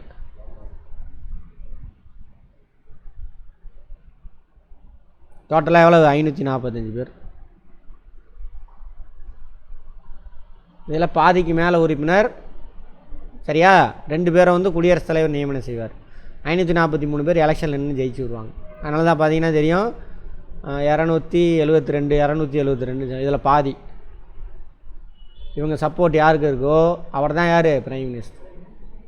அங்கே எப்படி சொல்லியிருக்குன்னா, குடியரசுத் தலைவர் யாரை ஒருத்தர் பிரைம் மினிஸ்டராக கையை காட்டுவார்னாக்கா, கீழவை இருக்கு இல்லையா, கீழவையில் பெரும்பான்மையான உறுப்பினர் யாரை கையை காட்டுறானுங்க? 272 போதும். ஏன்னா இந்த 2 பேர் அவர் தான் நியமனம் செய்வார், அவர் தான் அவங்களுக்கு தான் சப்போர்ட் பண்ணுவாங்க. அப்போ குறைஞ்சபட்சம் 272 பேர். அதாவது கீழவையில் அப்படி கூட வச்சுக்கோங்க, 50% மெம்பர்ஸு +1, அதான் பெரும்பான்மை மொத்த உறுப்பினர்களில். கீழவையில் மொத்த உறுப்பினர்களில் பெரும்பான்மையான உறுப்பினர்கள், அதாவது 50% ஆஃப் மெம்பரு ப்ளஸ் ஒரு ஆளை சேர்த்திக்கணும், அதான் பெரும்பான்மை வந்துடும். யாரை வந்து இவர் தான் எங்கள் தலைவர்னு கையை காட்டுறானோ அவர் தான் பிரைம் மினிஸ்டர். யார் உட்கார வைப்பா? குடியரசுத் தலைவர் உட்கார். நல்லா புரிஞ்சுக்கணும், இதை வச்சு நிறையா கான்செப்ட் இருக்குது இதில். அப்போ குடியரசுத் தலைவர் ஒருவரை யாரை பிரதமராக நியமிப்பார்? கீழவையில் பெரும்பான்மையான உறுப்பினர்கள் யாரை கை காட்டுறாங்களோ அவர் தான் யார்? நாட்டோட பிரைம் மினிஸ்டர். மேலவைக்கு பவர் கிடையாது. நான் இப்போ யாரோ ஒன்று அங்கே பிச்சை எடுத்துக்கிட்டு இருக்கான், அவன் தான் இந்த பெரும்பான்மையான உறுப்பினர். அந்த பிச்சைக்காரன் தாங்க எங்கள் தலைவர் அப்படின்னு கை காமிச்சா அவன் தான் யார்? Prime minister. என்ன சார் இப்படி சொல்கிறீங்க? அதுதான் உண்மை, அதுதான் சட்டம் சொல்லுது. 200 அந்த கீழவை உறுப்பினரில் பெரும்பான்மையான உறுப்பினர் யாரை கையை காட்டுறானோ அவன் தான் பிரைம் மினிஸ்டர். அவன் இந்த ஹவுஸ் மெம்பராக இருக்கலாம், அல்லது இந்த ஹவுஸ் மெம்பராக இருக்கலாம், அல்லது நான் சொன்னால திருவோடு எடுத்து சுற்றிக்கிட்டு இருக்கலாம் எங்கேயாவது சாமியாராக. அவனை பிடிச்சிட்டு வந்து கூட என்ன பண்ணலாம், இவர் தாங்க எங்கள் தலைவர்னா அவர் தான் யார்? Prime minister. புரிஞ்சுதா? அதுக்கப்புறம் ஆனதுக்கப்புறம் என்ன பண்ணலாம், 2 ஹவுஸில் மெம்பராக இருந்தால் ஓகே, இல்லைனாக்கா பிரசிடெண்ட்டாக நீங்கள் பிரைம் மினிஸ்டராக பிரசிடெண்ட்டால் அப்பாயின்மெண்ட் பண்ணதுக்கப்புறம் 6 மாதத்துக்குள்ளே ஏதோ ஒரு ஹவுஸில் மெம்பரானால் போதும். மினிஸ்டருக்கு அதே கதை தான், பிரைம் மினிஸ்டருக்கு அதே கதை. அது மாதிரி தான் நம்ம நிர்மலா சீதாராமன் இருக்குல்ல, எலெக்ஷனில் நின்னாங்களா? யார் நிர்மலா சீதாராமன்? நிதி அமைச்சர். எலெக்ஷனில் நின்னாங்களா எங்கேயாவது? அவங்க ராஜ்யசபாவில் மெம்பர். மினிஸ்டர் ஆக்கிட்டாங்க, அதுக்கப்புறம் ராஜ்யசபாவில் மெம்பர் ஆனதுக்கப்புறம் மினிஸ்டர் அன்னிவாக. அது மாதிரி ஓகே. எல் முருகன் எலெக்ஷனில் நின்னாரா? ஒன்றிய அமைச்சர் தானே, டெப்டி மினிஸ்டர் அவரும் அதே கதை தான். எல் முருகன் என்ன துறை அமைச்சர்? போக்குவரத்தா? டெப்டி இணையமைச்சர். சரி, அந்த மாதிரி. அடுத்தது குடியரசுத் தலைவர் நியமிக்கிறார்.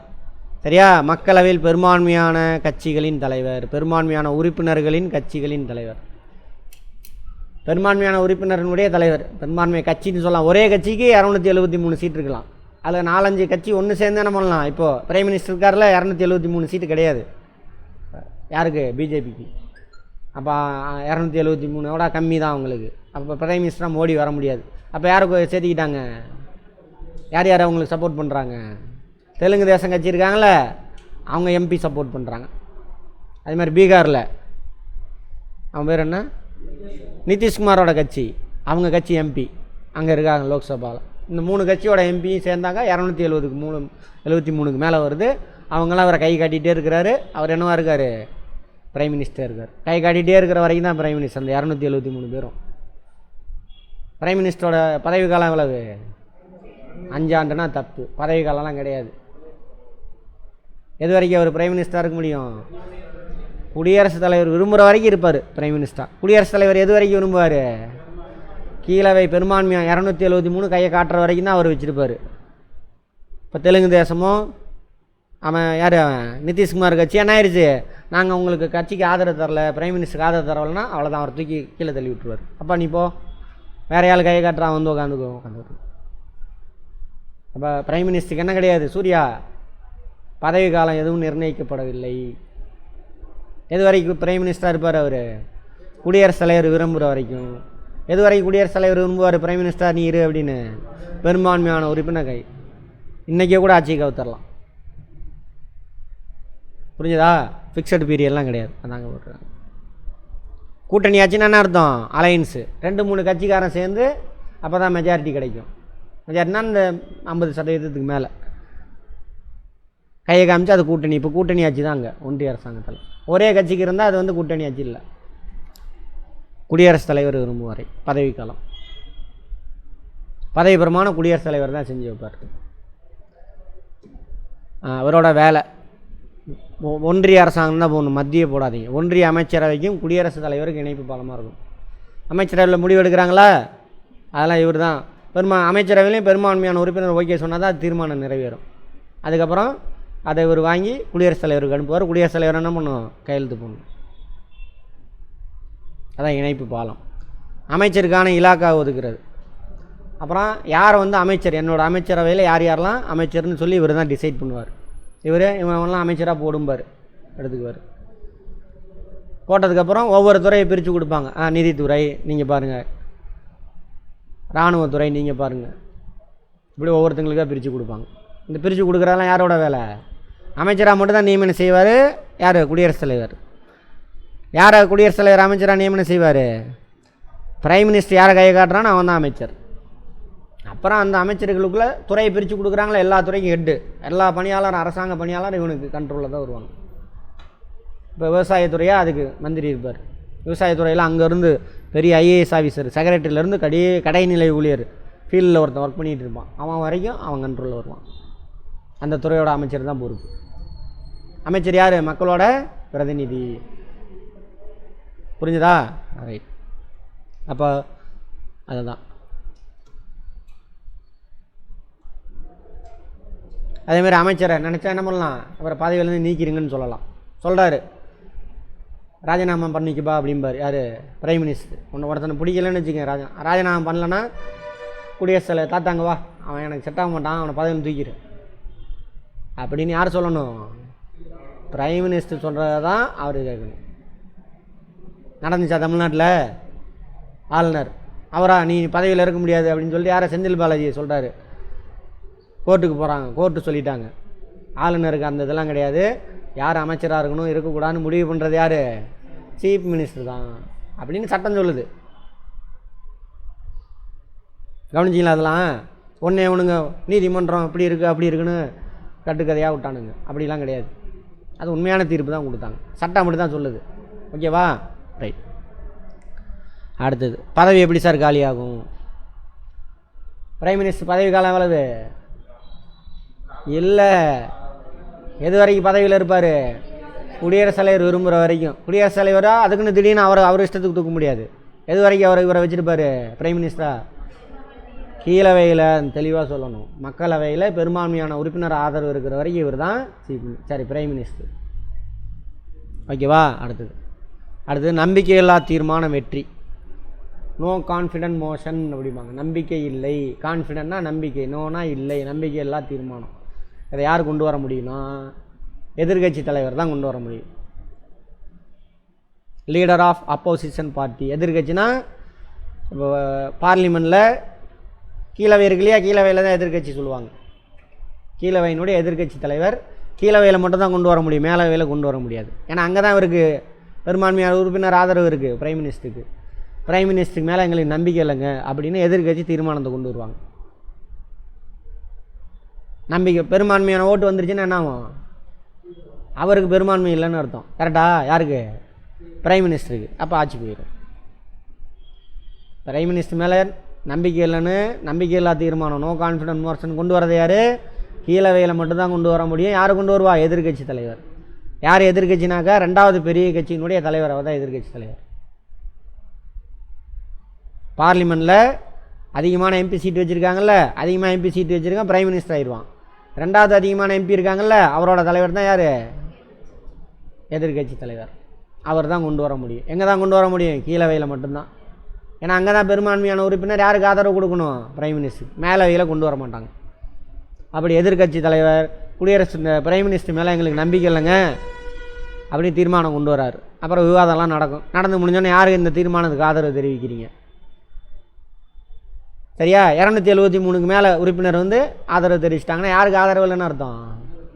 கீழவையில் பிரதம மந்திரிக்கு ஆதரவு இல்லை, பெரும்பான்மையான உறுப்பினர் ஆதரவு இல்லை. அப்போ ஆட்டோமேட்டிக்காக என்ன அவரோட பதவி போயிடும். ராஜினாமா, இவரே ராஜினாமா பண்ணலாம் பிரைம் மினிஸ்டர். மக்களவை பதவி காலம் முடிகிறது. கீழவை இருக்கா? கீழவை உறுப்பினருடைய பதவி காலம் 5 ஆண்டு. 5 ஆண்டு இப்போ எலெக்ஷன் நடக்குன்னா அடுத்த 5 வருஷம் கழிச்சு எலெக்ஷன் நடக்கும். அப்போ எல்லா உறுப்பினரும் போயிட்டாங்களா, எலெக்ஷனில் பதவி இப்போ காலியாயிரும். அப்போ பிரைம் மினிஸ்டரோட பதவியும் காலியாயிரும். இருப்பார், டம்மியாக இருப்பார். திரும்ப எலெக்ஷன் நடந்து வரும், புது எம்பிஸ் வருவாங்க. அதுலேயும் பெரும்பான்மையான உறுப்பினர் இவரையே கையை காட்டினா இவர் பிரைம் மினிஸ்டர். இவரை கையை காட்டல, வேறு யாரையா காட்டுறாங்க. அப்போ அவர் தான் யார்? புரிஞ்சதா? அவங்க பேர் என்னம்மா? ராகுலா? ராகுல். புரியுதா? லைஃப் இதெல்லாமே நம்மளோட லைஃப் எல்லாம் நீ கற்றுக்கிறதெல்லாம் உன்னை சுற்றியில் நடக்கிறது. படிப்புனாவே என்னது? உன்னை சுற்றியில் நடக்கிறது புரிஞ்சிக்கிறது தான். அதை நாம் செய்ய விடலை இவனுங்க. அதுக்கு பேர் படிப்பே கிடையாது. இப்போ நீங்கள் படிக்கிறது ஒழுங்காக புரிஞ்சு படிங்க.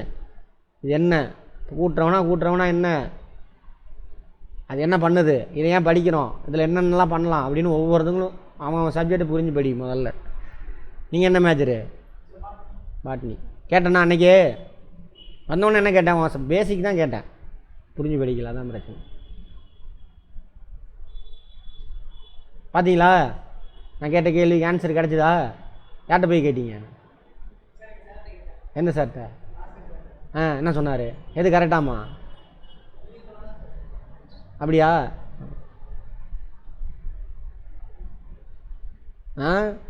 என்ன கேள்வி? எது எடுத்தது எது வெளியிடும். சரியா? தப்பாக புரிஞ்சு வச்சுருந்தோமா? தப்பாக புரிஞ்சு வச்சுருக்கோம். அப்படியே பழக்கிட்டானுங்க. அப்படி இல்லை, மாறுங்க. லைஃப்பில் மாற்றணும். அதை புரிஞ்சு படிச்சுன்னா அந்த கேள்வி வரும் அங்கே. அதே மாதிரி எல்லோரும் அவங்கவுங்க சப்ஜெக்டை புரிஞ்சிருக்கணும். அப்போ ஆட்டோமேட்டிக்காக ஸ்கோர் பண்ண ஆரம்பி. நீ புரிஞ்சதை சொந்தமாக எழுது. அங்கே போய் கொஸ்டின் என்ன ஆன்சரை மனப்பாடம் பண்ணாத. இது என்ன அர்த்தம்? ரைட், புரிஞ்சுன்னா முடிஞ்சு. அதான் இங்கே கேள்வியாக கேட்பான். எழுது சொந்தமாக எழுதி பாருங்கள், மார்க் எப்படி வருதுன்னு பாருங்கள். அடுத்தது அவ்வளோதான். இறந்து போயிட்டாலும் என்ன ஆயிரும்? பதவி கிடையாது. அதே மாதிரி முடிஞ்சா? இதெல்லாம் யார்? Prime minister. அவர் தான் முக்கியமான ஆள். ஒரு பிரேக் எடுத்துகிட்டு வாங்க. அடுத்து யார்? மந்திரிகள், ஒன்றிய அமைச்சர்கள். மத்திய என்ற வார்த்தையை தூக்கிடுங்க, ஒன்றிய அமைச்சர்கள் அப்படியே போடுங்க. இவங்க தான் ஒவ்வொரு துறைக்கு தலைவராக இருப்பாங்க, மக்களோட பிரதிநிதிகள். யார்? அமைச்சர்கள். இந்த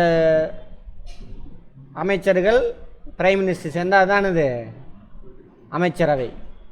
அதில் 2-3 டைப்லாம் இருக்குது, அதெல்லாம் வர பேசிக்குவோம். இவங்க தான் முக்கியமான முடிவுலாம் எடுப்பாங்க. அப்போ நாட்டுக்குள்ளேயே அதிகாரம் படைச்சது யார்? ஒன்றிய அமைச்சரவை. மத்திய சொல்லாதீங்க, அந்த வார்த்தையே கிடையாது. ஒன்றிய அமைச்சரவை தான் சரியான வார்த்தை.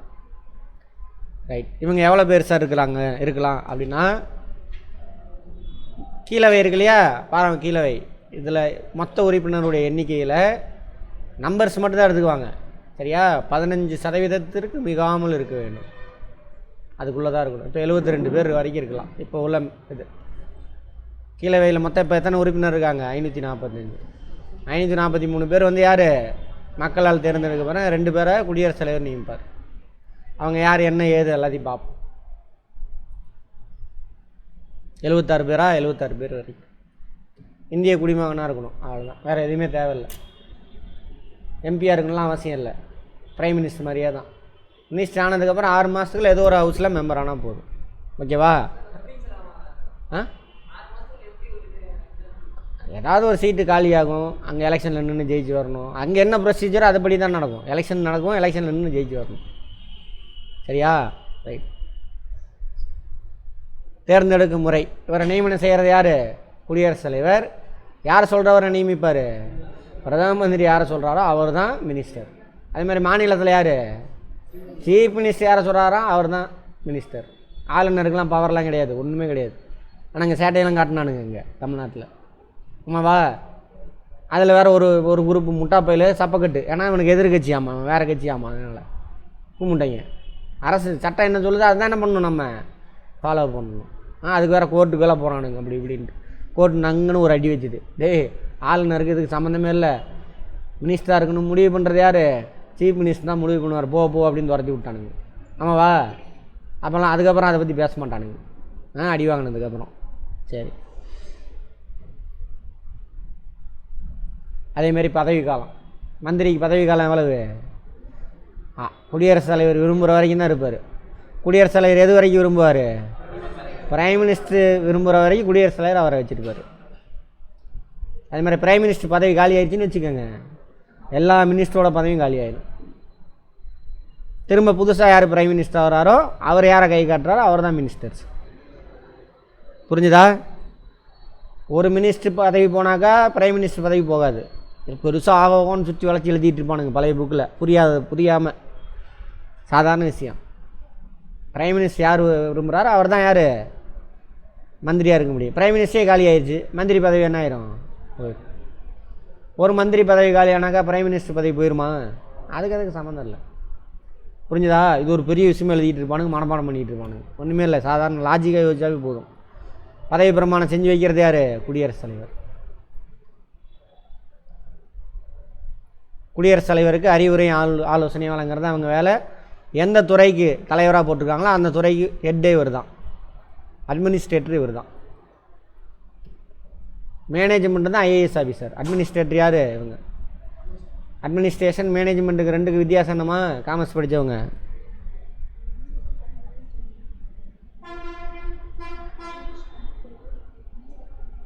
அட்மினிஸ்ட்ரேட்டர் என்ன நடக்கணும் முடிவு எடுப்பான், அந்த முடிவை செயல்படுத்துகிறவன் தான் யார்? மேனேஜ்மெண்ட். அந்த இலக்கு அடைகிறதுக்காக மேனேஜ்மெண்ட்டு தான் யார்? ஐஏஎஸ் ஐபிஎஸ் ஆஃபீஸர்லாம் வரானுங்களா அவனுங்க. முடிவெடுக்கிற மந்திரி. ஒவ்வொரு துறைக்கும் ஒரு மந்திரி இருப்பாங்க. மந்திரி எப்படி வராங்கன்னு தெரியும். அந்த துறைக்கு அவன் தான் ஹெட்டு. அந்த செட்டப்பை புரிஞ்சுக்கங்க. மினிஸ்டர் இருப்பான். இப்போ வேளாண் துறைக்கு மினிஸ்டர் இருப்பான். இந்த மினிஸ்டர் அதேமாதிரி எல்லா மினிஸ்டர் இருக்கான்ல, பிரதம மந்திரி தலைமையான அமைச்சரவையில் முடிவெடுப்பாங்க. இந்த தடவை அக்ரிகல்ச்சர் டிபார்ட்மெண்ட்டில் நம்ம இந்த ஸ்கீம் இன்சூரன்ஸ் கொடுக்கலாம், பயிர் காப்பீடு கொடுக்கலாம், கிராப் இன்சூரன்ஸ் முடிவெடுக்கிறாங்க.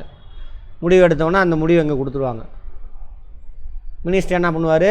இன்சூரன்ஸ் கொடுக்கறதுக்கு தேவையான டேட்டாலாம் கலெக்ட் பண்ணி அதுக்கு என்ன ஏது எல்லா விலாவரியாக டாக்குமெண்ட் ரெடி பண்ணி அதை கொண்டு வந்து அமைச்சரவையில் ஒப்படைப்பாங்க. அமைச்சரவையில் தீர்மானம் போட்டாச்சு, ரைட் இதுதாங்க நமக்கு பயிர் காப்பீடு திட்டம், அதை செயல்படுத்த போகிறோம் அப்படின்னு சொல்லி தீர்மானம் போட்டு அது நேரம் எங்கே போகணும்? பார்லிமெண்ட்டுக்கு போகும். பார்லிமெண்ட்டில் 2 ஹவுஸ்லையும் பாஸ் ஆகி வந்தோன்னா குடியரசுத் தலைவர் கையெழுத்து போட்டால் மீண்டும் இங்கே வந்துடும். எங்கள் அமைச்சரவைக்கு வந்துடும். அமைச்சரவை கொண்டு வந்து மினிஸ்டர்கிட்ட கொடுத்துருவாங்க. அக்ரிகல்ச்சர் மினிஸ்டர் அவர்கிட்ட கொடுத்துருவாங்க. அவர் போய் அதை செயல்படுத்தணும். அதை செயல்படுறதுக்குன்னு ஒரு லா இருக்குல்ல, முன்னாடி உருவாக்கணும், பார்லிமெண்ட்டில் உருவாக்கணும் அந்த லா. அதுக்கு உட்பட்டு அதை செயல்படுத்துறதுக்கு டீட்டெயில்டான ஒரு டாக்குமெண்ட் ரெடி பண்ணுவாங்க. அதுக்கு பேர் தான் ரூல் விதி அப்படின்னு சொல்லுவாங்க.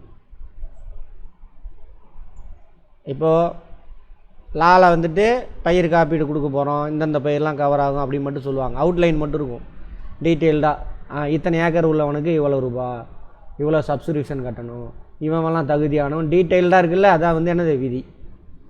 விதியை உருவாக்குறது யார்? அந்த மினிஸ்ட்ரி அப்படிம்பாங்க, அமைச்சகம். இதுக்கு யாரோட அப்ரூவல் தேவையில்லை? பார்லிமெண்ட்டோட அப்ரூவல் தேவையில்லை. இந்த லாவை தான் என்னது பார்லிமெண்ட்டில் உருவாக்குவாங்க. லாவுக்கு உட்பட்டு விதியை யார் உருவாக்கிக்குவா? அந்த துறையை உருவாக்கிக்குவாங்க.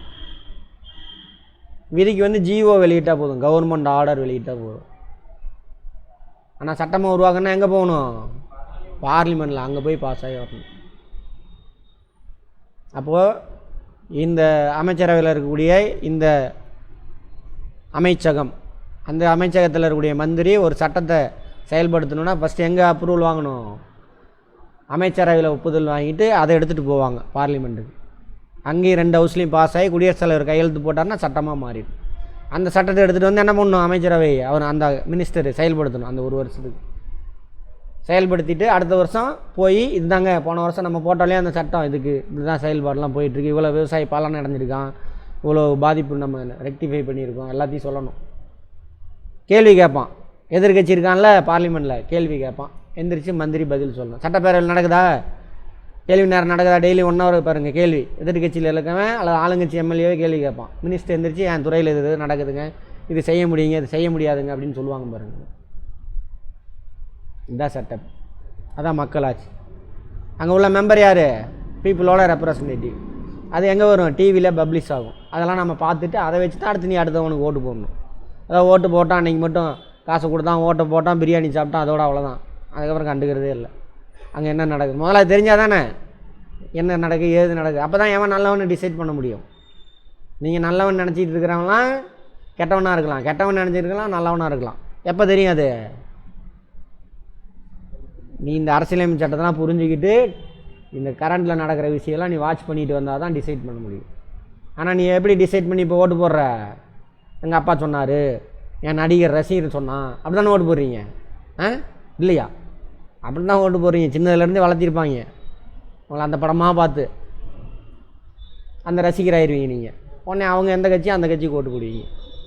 இப்படி தான் நடக்குது 99% இந்தியாவில். நீ புரிஞ்சுக்கிட்டு அறிவை வச்சு தானே பண்ணணும் ஓட்டு போடணும். உங்கள் அப்பா சொன்னவர் அவரே நல்லவராக இருந்தாலும் நீ அதை புரிஞ்சுக்கணும். முதல்ல கெட்டவராக இருந்தால் மாறிடுவேன், புரிஞ்சுக்கிட்டுனா மாறிடுவேன். இதெல்லாம் வாட்ச் பண்ணணும், நியூஸ் பேப்பரை பார்க்கணும். அப்போ தான் உண்மையான ஜனநாயகம் வரும், மக்களாட்சி நடக்கும். அதுக்கு முதல்ல என்ன பண்ணணும்? கான்ஸ்டியூஷனை புரிஞ்சுக்கணும். இந்த செட்டப் இது கரெக்டாக நடக்குதா அதெல்லாம் தெரிஞ்சுருக்கணும். இவெல்லாம் யாருக்காக ஒர்க் பண்ணுறவன்? நான் உங்களுக்காக நமக்காக ஒர்க் பண்ணுறேன். நாம் அதை கண்டுக்கிறதே கிடையாது. அரசியல் பேசாத பண்ணுறான். அரசியல்னா ஒன்றுமே கிடையாது. அப்புறம் ஓட்டே போடாதே நீ அரசியல் பேசலாம். ஆனால் உண்மையாக பொய்யா புரிஞ்சுக்கிட்டு பேசணும். இவனுங்க என்ன பண்ணுறான்? அதான் ஒரு ரசிகரே இவங்க அப்பா அம்மாவுக்கு பிடிச்சிருச்சு, அது அப்படியே அவனுக்கு தொத்திக்கும். அவன் நல்லவனா கட்டவனானே தெரியாது, அது இன்றைக்கி வரைக்கும் பரப்பிக்கிட்டே இருப்பாங்க. ஆனால் உண்மையை உள்ளே போய் பார்த்தோம்னா வேறையாக இருக்கும். அப்படி இருக்கக்கூடாது. நாலேஜை வளர்த்துக்கங்க. பாருங்கள் சட்டம் என்ன சொல்லுது. சமூகம் பேசுகிறத முதல்ல பேசாதீங்க, அது டுபாகூர் அந்த சமூகம். சரியான முட்டாப்பய சமூகம் நம்மளுக்கு. சரியா? அடுத்தவன் சொன்னதை வச்சு தான் சொல்லிக்கிட்டு இருப்பான். உண்மை என்ன இருக்குது நீங்கள் தான் தெரிஞ்சுக்கணும் உண்மையை. அதனால் பெரியார் சொன்ன மாதிரி என்னது, உன் அறிவு நீ யோசி, உன் பாட்ட முப்பாட்டனோட உன் சாஸ்திர சம்பிரதாயத்தோட உன் அறிவு உண்மையான அறிவு யோசிங்க. சரியா? ரைட். அதெல்லாம் அப்போ அந்த இதுதான் மந்திரியோட வேலை. அதேமாதிரி முக்கியமான வேலை என்னது? குடியரசுத் தலைவருக்கு அறிவுரை ஆலோசனை வழங்குறது. ராஜினாமா செய்யலாம். பிரதமனுடைய அறிவுரையின் பேரில் இவரை பதவியிலேருந்து நீக்கலாம். யார்? குடியரசுத் தலைவர் நீக்கலாம். சரியா? பிரதமரோட பதவி காலியான ஆட்டோமேட்டிக்காக இவரோட பதவியும் போயிடும். அப்புறம் இறந்தா எல்லாம் யாராக இருந்தாலும் இறந்தால் பதவி போயிடும். அதில் மாற்று இல்லை. அடுத்து உச்ச நீதிமன்ற நீதிபதிகள்.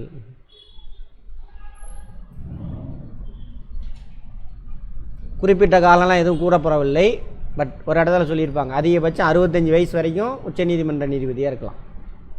65 வயது பூர்த்தி அடைகிற வரைக்கும் இருக்கலாம் அதிகபட்சம். அவ்வளோதான்.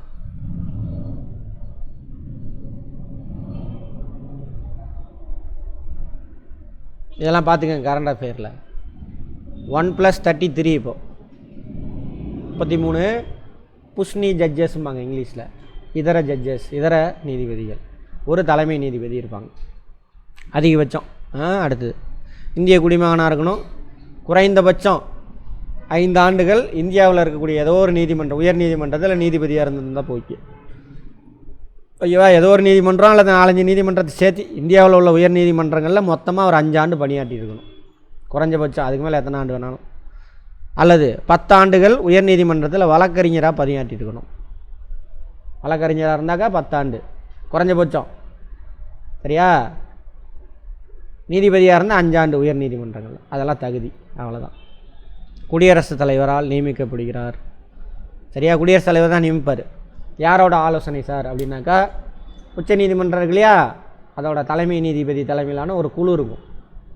சீனியர் மோஸ்ட் ஜட்ஜஸ் ஒரு 2-3 பேர் சேர்ந்து அந்த குழு, அதான் கொலீஜியம் வாங்க இங்கிலீஷில் அதுக்கு பேர். அவங்க இந்தியாவில் இந்த மாதிரி தகுதியான ஆட்கள்லாம் யார் உச்ச நீதிமன்றத்தில் நீதிபதியாக நியமனம் செய்கிறதுக்கு தகுதியான ஆட்களோட லிஸ்ட்லாம் எடுத்து அதை ரெக்கமெண்ட் பண்ணுவாங்க குடியரசுத் தலைவருக்கு. அதிலிருந்து குடியரசுத் தலைவர் நியமனம் செய்வார். புரிஞ்சுதா? குடியரசுத் தலைவர்னால் யார் முடிவு பண்ணுவா? ஒன்றிய அமைச்சரவை. அங்கே குடியரசுத் தலைவர்னு சொன்னாவே யார் டிசைட் பண்ணுறான்னு அர்த்தம்? ஒன்றிய அமைச்சரவை. ரைட். குறிப்பிட்ட காலம் எதுவும் கூறப்படவில்லை. தலைமை நீதிபதிக்கு குடியரசுத் தலைவர் தான் பதவி பிரமாணம் செஞ்சு வைப்பார். மற்ற நீதிபதிகளுக்கு குடியரசுத் தலைவர் அல்லது அவரால் நியமனம் செய்யப்படும் நபர். ஏன்னா தலைமை நீதிபதி இருக்கார்ல, அவர் பார்த்துக்குவார். யார் சார்பில் பதவி பிரமாணம் செஞ்சு வைப்பார்? குடியரசுத் தலைவர் சார்பில். சரியா? President or a person appointed by him. யார்? பிரசிடென்ட். ஓகேவா? அவ்வளோதான். இந்தியாவின் நீதித்துறையின் தலைவர். இந்தியாவில் நீதிமன்றத்துக்கு ஹெட் அவன் தான். இந்தியாவில் இவன் சொல்கிறதான் எல்லா நீதிமன்றமும் கேட்கணும். மேல்முறையீட்டு உச்ச நீதிமன்றம் இது தான் இந்தியாவில், வேறு எந்த நீதிமன்றமும் இல்லை. இதை மீறி நீ மேல்முறையீடு செய்யணும், எங்கே செய்யணும்? குடியரசுத் தலைவருக்கு தான் செய்யணும். வேறு யாரும் முறையீடு செய்ய முடியாது. சரியா? நீதித்துறையின் உச்சம். அவ்வளோதான். 65 வயசு வரைக்கும் அல்லது ராஜினாமா செய்யலாம். ராஜினாமா கடிதத்தை குடியரசுத் தலைவருக்கு தான் கொடுக்கணும் எல்லாரும். ஏன்னா அவர் தான் அப்பாயின்மெண்ட் பண்ணுறாரு. முடிஞ்சு போச்சு. இவருக்கும் குற்றம் சுமத்தல் மூலம் பதவியிலிருந்து நீக்கலாம். குடியரசுத் தலைவர் மாதிரியே தான் அதே ப்ரொசீஜர். பட் காரணம், அவருக்கு அரசியலமைப்பு சட்டத்தை மீறினதுனால பதவியிலிருந்து தூக்கலாம். இவர் ஏதாவது ஊழல் பண்ணியிருக்கணும் காரணம். இன்னொன்று, திறமையற்றவர். நல்ல ஆள்னு பணியில் போடுறாங்க, தப்பாக தீர்ப்பு வழங்குறாரு. இந்த 2 காரணத்துக்காக இவர் மேலே இம்பீச்மெண்ட் கொண்டுட்டு வரலாம். இம்பீச்மெண்ட் எங்கே மட்டும் தான் கொண்டு வர முடியும்? பார்லிமெண்ட்டில். ப்ரொசீஜர்லாம் அதே தான். திரும்ப கேட்டுக்கோங்க, வீடியோ எடுத்து பாருங்கள் தயவு செஞ்சு. அவ்வளோதான். அடுத்தது அரசு கணக்கு தணிக்கையாளர், சிஏஜி. இவரோட வேலை என்னன்னு பார்த்தோம்? ஒன்றிய அரசாங்கம், மாநில அரசாங்கம் மற்றும் அவற்றோட நிறுவனம்னா இப்போ இது இருக்கா, டிரான்ஸ்போர்ட் கார்பரேஷன் இருக்குல்ல, தமிழ்நாடு டிரான்ஸ்போர்ட், தமிழ்நாடு இபி, அதெல்லாம் வேறு பணம் போட்டு ஆரம்பித்தது. மாநில அரசாங்கம் நிதி போட்டு ஆரம்பித்த நிறுவனம் அதெல்லாம். ஸோ அவங்களோட கணக்கு வழக்குகளையும் சரி பார்ப்பாங்க. சரி பார்த்து ஒன்றிய அரசாங்கம்னா அதோட கணக்கு வழக்கை யார்கிட்ட, அந்த ஆடிட் ரிப்போர்ட் யார்கிட்ட கொடுக்கணும்? குடியரசுத் தலைவர்கிட்ட. மாநில அரசாங்கம்னா அந்தந்த மாநிலத்தினுடைய ஆளுநர்கிட்ட கொடுப்பாங்க. அவங்க அந்த ரிப்போர்ட்டெல்லாம் கொண்டு போய் எங்கே கொடுப்பாங்க? சப்மிட் பண்ணணும் அங்கே பார்லிமெண்ட்டில். இங்கே சட்டமன்றம். அதை எல்லா எம்எல்ஏ, சட்டமன்றம் மாதிரினா எம்எல்ஏஸ் படிப்பாங்க. பார்லிமெண்ட்னாக்கா எல்லா எம்பியும் படிப்பாங்க. படித்த டவுட்டு தப்பு இருக்குது, ஏதாவது தவறு நடந்தால் கேள்வி கேட்பாங்க. அப்போ யார் பதில் சொல்லணும்? அமைச்சர், கன்சர்ன் மினிஸ்டர், பிரைம் மினிஸ்டர்லாம் பதில் சொல்லணும். அது எங்கே பப்ளிஷ் ஆகும்? டிவியில், ஊடகத்தில் பப்ளிஷ் ஆகும். மக்கள் தெரிஞ்சுக்கிட்டு என்னடா நடக்குதுன்னு நீங்கள் அடுத்த தடவை என்ன பண்ணணும்? முடிவு எடுக்கணும். அப்போ என்ன பண்ணணும்? மக்கள் முதல்ல இதை புரிஞ்சுக்கணும், இந்த செட்டப்பை. இன்னொன்று அடுத்து என்ன பண்ணணும்? டெய்லி நியூஸ் படிக்கணும். படிக்கலைன்னா நீ ஓட்டே போடக்கூடாது என்னை பொறுத்த வரைக்கும். புரிஞ்சுதா? ஆமாம். அடுத்தது இப்போ யாருன்னு தெரில, பார்த்துக்கோங்க. தணிக்கை துறையில் சிறந்த அனுபவம் பெற்றவராக இருக்கணும். ஆடிட் டிபார்ட்மெண்ட்டில் ஒர்க் பண்ணியிருக்கணும். சிஏ முடிச்சிருக்கணும். ரைட். இந்திய குடிமகனாக இருக்கணும். அவ்வளோதான். குடியரசுத் தலைவர் நியமனம் செய்வார். ஒரே ஒருத்தர் தான். பதவி பிரமாணம் யார் செஞ்சு வைப்பா? அவர் தான். பதவி காலம் 6 வருஷம் அல்லது 65 வயசு. இவங்கெல்லாம் பணியாளர். நல்லா ஞாபகம் வச்சு இதை நான் சொல்லிடுறேன், அப்புறமேல இன்னொரு செட்டப் சொல்கிறேன். பணியாளர்களுக்கு தான் மேக்ஸிமம் வயசு இருக்கும். ரெப்ரசன்டேட்டிவ் யாருக்கு என்ன கிடையாது, மேக்ஸிமம் ஏஜ் கிடையாது. சம்பளத்துக்கு வேலை செய்கிறவங்கலாம் யார், நீதிபதி, தணிக்கையாளர், சட்ட அதிகாரி, இந்திய தேர்தல் ஆணையம், இவங்களாம் பணியாளர்கள். இவங்களுக்கெல்லாம் ஏஜ் லிமிட் இருக்கும். மத்திய பணியாளர் தேர்வாணையம் இதெல்லாம். நிதிக்குழு அப்படி கிடையாது, அது வேறு, அது சும்மா சஜஷன், எந்த ஏஜ் வேணாலும் இருக்கும் போட்டுக்குவாங்க. இதுக்கு ஏஜ் லிமிட் கிடையாது. இவங்களாம் பணியாளர், ஒன்றிய அரசாங்கத்துடைய சம்பளத்துக்கு வேலை செய்கிறவன். அதேமாதிரி குடியரசுத் தலைவர், துணை குடியரசுத் தலைவர், ஒன்றிய அமைச்சர்கள், பிரைம் மினிஸ்டர், இவங்களாம் மக்களோட பிரதிநிதிகள். அவனுக்கு மினிமம் ஏஜ் தான் இருக்கும், மேக்ஸிமம் ஏஜ் இருக்காது. ஓகேவா?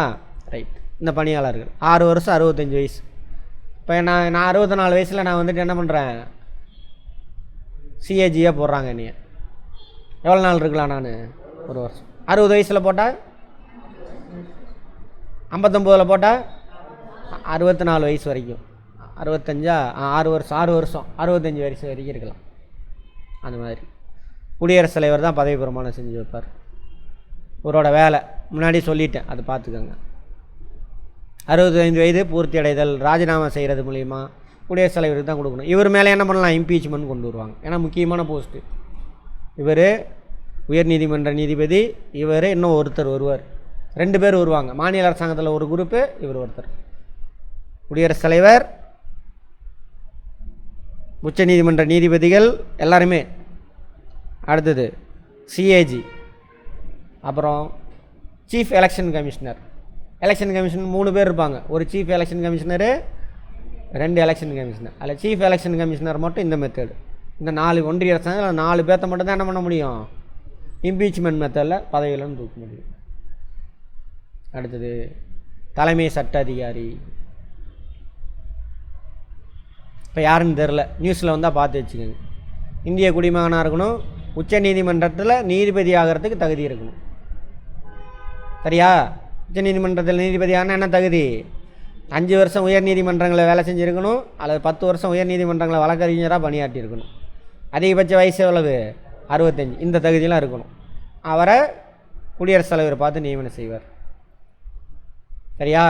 அடுத்தது பதவி காலம் குடியரசுத் தலைவர் விரும்புகிற வரைக்கும். இன்றைக்கி அப்பாயின்மெண்ட் பண்ணிட்டு நாளைக்கு தூக்கிடலாம். அதே மாதிரி இந்த எல்லா பணியாளர் இருக்காங்களே, இப்போ நம்ம பார்க்குறோம்ல, இவங்க எல்லாத்துக்குமான சம்பளம் எவ்வளோன்னு சொல்லிட்டு பார்லிமெண்ட் தான் டிசைட் பண்ணும். ஆனால் இவருக்கு மட்டும் பார்லிமெண்ட் டிசைட் பண்ணாது, குடியரசுத் தலைவர் பார்த்து ஃபிக்ஸ் பண்ணுவாங்க. யாருக்கு மட்டும், சட்ட அதிகாரிக்கு மட்டும். சிஏஜி கண்ட்ரோலர், சரி வேறு ஏஜிஐ அட்டார்னி ஜெனரல் ஆஃப் இந்தியாவுக்கு மட்டும் சம்பளத்தை யார் முடிவு பண்ணுவான். மற்ற எல்லாத்துக்கும் பார்க்குறோம்ல இந்த டேபிளில், அவங்க எல்லாத்துக்குமே சம்பளம்னு பார்லிமெண்ட் தான் டிசைட் பண்ணும். இவருக்கு மட்டும் குடியரசுத் தலைவர். குடியரசுத் தலைவர்னால் யார், அமைச்சரவை. பதவி பிரமாணம் அவர் தான் செஞ்சு வைப்பார். மத்திய அரசு சார்பில் வழக்காடுதல், எல்லா நீதிமன்றங்களையும். அரசாங்கத்துக்கு சட்டம் சம்பந்தமான அறிவுரை வழங்குதல். அதுமாதிரி பார்லிமெண்ட்டில் கேள்வி கேட்குறாங்கல்ல, டெக்னிக்கலாக சட்டப்பூர்வமான கேள்வி கேட்குறாங்க எதிர்கட்சி. அமைச்சர் எனக்கு தெரியல, அதனால் நீங்கள் வந்து சொல்லுங்கன்னு யார்கிட்ட சொல்லலாம், தலைமை சட்ட அதிகாரி அட்டார்னி ஜெனரல் ஆஃப் இந்தியா கூப்பிடலாம். அவர் வந்து இவர் சார்பில் பேச முடியும். வேறு யாரும் எப்படி பேச முடியாது, அந்த ஹவுஸில் மெம்பராக இருக்கிறவங்க தான் அங்கே போய் பேச முடியும். இவர் மட்டும் என்ன பண்ணலாம், மினிஸ்டர் சார்பில் போய் பேசலாம். நீதிமன்ற நடவடிக்கை சம்மந்தமாக மேற்பார்வை செய்யலாம், இவருக்கு அதிகாரம் இருக்குது.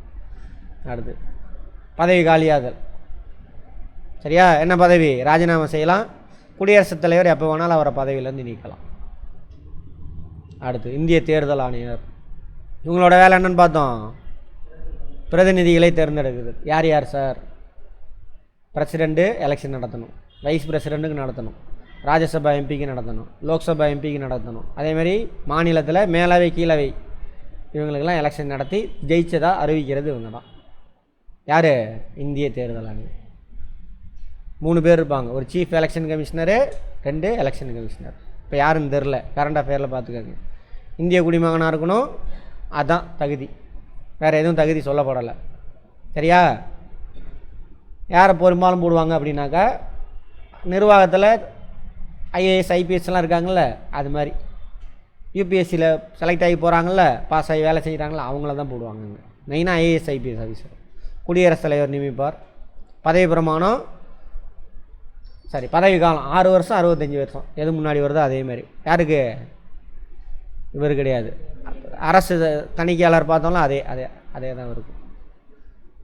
பதவி பிரமாணம் 3 பேர் இருக்காங்களா, ஃபஸ்ட் ஆளுக்கு இவர் தான் செஞ்சு வைப்பார், குடியரசுத் தலைவர். மற்ற 2 பேருக்கு அவரால் நியமனம் செய்யப்படணும். குடியரசுத் தலைவர் செஞ்சு வைக்கலாம், அல்லது தலைமை இருக்கார்ல சீஃப் எலெக்ஷன் கமிஷனர், அவரை கூப்பிட்டு பதவி பிரமாணம் செஞ்சு. அடுத்தது வேலை, எல்லா கட்சிகளும் இவங்கள்ட்ட தான் பதிவு செஞ்சுக்கணும் எலெக்ஷன் கமிஷன்கிட்ட. ஓகேவா? வாக்காளர் பட்டியல் தயாரிக்கணும், எலக்டோரல் காலேஜ், ஓட்டர் லிஸ்ட்டை வந்து ரெடி பண்ணணும். அப்புறம் இவங்களுக்கெல்லாம் எலெக்ஷன் நடத்தணும். குடியரசுத் தலைவர், துணை குடியரசுத் தலைவர், எம்பி ரெண்டுக்குமே, ராஜ்யசபா லோக்சபா, எம்எல்சி சட்ட மாநிலத்தில் மேலாவே இருக்குல்ல லெஜிஸ்லேட்டிவ் கவுன்சில், அதுக்கான மெம்பர்ஸ்க்கான எலெக்ஷன், எம்எல்ஏ எலெக்ஷன், இதெல்லாம் இவர் தான் நடத்தணும். யார்? ஒன்றிய தேர்தல் ஆணையம். அதே கதை தான். ஓய்வு பெறுவதன் மூலம் பதவி காலம் முடிஞ்சிருச்சு, ராஜினாமா செய்யலாம், குடியரசுத் தலைவர்கிட்ட கொடுத்துட்டு இவரை இம்பீச்மெண்ட்டில் தூக்கலாம். யாரை மட்டும்? தலைவரை மட்டும். மற்ற 2 பேருக்கு அந்த ப்ரொசீஜரில். மற்ற 2 பேர் தப்பு பண்ணிட்டாங்கன்னா அந்த சீஃப் எலெக்ஷன் கமிஷனர் இருக்கார்ல, அவர் ரிப்போர்ட் கொடுப்பார் அரசாங்கத்துக்கு, குடியரசுத் தலைவருக்கு. அவங்க உச்சநீதிமன்ற நீதிபதி அப்பாயின்மெண்ட் பண்ணுவாங்க. உண்மையிலே ஒரு தப்பு பண்ணியிருக்காரான்னு விசாரணை பண்ணுவாங்க. விசாரணை பண்ணி ஆமாம் தப்பு பண்ணியிருக்காருன்னா குடியரசுத் தலைவரே பார்த்து நீக்கிடலாம். யாரை? 2 எலெக்ஷன் கமிஷனர். ஆனால் சீஃப் எலெக்ஷன் கமிஷனர் மட்டும் யாரை தான் தூக்க முடியும்? பார்லிமெண்ட், இம்பீச்மெண்ட் மெத்தடில். ஓகேவா? திரும்ப திரும்ப கேளுங்க. இப்போ அந்த கொஸ்டின்லாம் படித்து எழுதலாம், ஒன்றிய அரசாங்கம் வரைக்கும் உள்ளதை படித்து ஆன்சர் பண்ணலாம். அடுத்தது மத்திய பணியாளர் தேர்வாணையம், யூனியன் பப்ளிக் சர்வீஸ். பாருங்கள், சென்ட்ரல் பப்ளிக் சர்வீஸ் கமிஷனாக போட்டிருக்கு, என்னென்னு போட்டிருக்கு? யூனியன். எல்லாமே யூனியன். ஒரிஜினல் கான்ஸ்டியூஷன் எழுதப்படும் பொழுது அங்கே சென்ட்ரல்னு வார்த்தை கிடையவே கிடையாது. 1970க்கு மேலே தான் சென்ட்ரல்ன்ற வார்த்தை, சென்ட்ரல் யூனிவர்சிட்டின்ற வார்த்தையே ஆட் ஆகுது. நாங்கள் மையம், நாங்கள் தான் எல்லாமே சென்டர் அப்படின்னு அதிகாரத்தெல்லாம் குவிச்சிக்கிட்டு எல்லாத்தையும் அடிமையாக்கிறதுக்காக பார்க்குறாங்க. ஆனால் ஒன்றிய அரசாங்கமாக நம்மளுக்கு டெய்லியும் பிரச்சனைகள்லாம் வருது. யார் வரா? ஸ்டேட் கவர்மெண்ட் தான் நமக்கு எல்லா வேலையும் செய்கிறான், ரோட்லேருந்து எல்லா வேலையும்.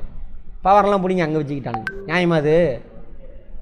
அதனால தான் புரியாமையே ஏட்டு சுரக்காய் கறிக்கு உதவான்னு சொல்லியே நம்மளை வளர்த்துறானுங்க. இதெல்லாம் புரியாமே வளர்த்துறானுங்க. முட்டாள்தரமாக ஓட்டு போடுறோம் போயிட்டு. சரியா? சரி, இங்கே ஒரு 16 பேர் இருப்பாங்க. இதில் ஒரு சேர்மன் இருப்பாங்க, மற்றவங்களாம் மெம்பர்ஸ். 15 மெம்பர் நினைக்கிறேன். சரியா? அவ்வளோதான். இந்திய குடிமகனாக இருக்கணும், அவ்வளோதான். பெரும்பாலும் ஐஏஎஸ் ஐபிஎஸ் ஆஃபீஸர் தான் போடுவாங்க. குடியரசுத் தலைவர் நியமிப்பார். பதவி காலம் அதே வருஷம் மாதிரி தான், 6 வருஷம் 65 வயசு, எது முன்னாடி வருதோ அது. தலைவருக்கு பதவி பிரமாணம், தலைவருக்கு குடியரசுத் தலைவர் செய்வார், மற்றவருக்கு அவர் அல்லது அவரால் நியமனம், தலைவரே செஞ்சு வச்சுருவார். மற்றவங்களுக்கு குடியரசுத் தலைவர் விரும்பினால் பண்ணி வைக்கலாம், இல்லைன்னா தலைவர் எனக்கு நேரம் இல்லையா நீ பண்ணி வச்சிருக்கான்றார். அவ்வளோதான். மத்திய பணியாளர்களை தேர்ந்தெடுக்கிறது அவங்க வேலை. அவங்களுக்கு ஏதாவது பிரச்சனை, ஏதாவது அவங்க மேலே கேஸ்னால் அவங்க தான் விசாரணை செஞ்சு தீர்ப்பு கொடுப்பாங்க. அவங்களுக்குள்ள சண்டை சச்சரவு அதையும் இவங்க தான் தீர்ப்பாங்க. ஒழுங்கினத்தின் பணியாளரை பதவி நீக்கம் செய்கிறது இவங்க தான். ஐஏஎஸ், ஒன்றிய அரசாங்க பணியாளர், ஐஏஎஸ் ஐபிஎஸ்லாம் இருக்காங்களே, அதிலிருந்து கடைநிலை ஊழியர் வரைக்கும், எஸ்எஸ்சி கணக்கு எழுதுகிற ஒன்றிய அரசாங்கத்தில்.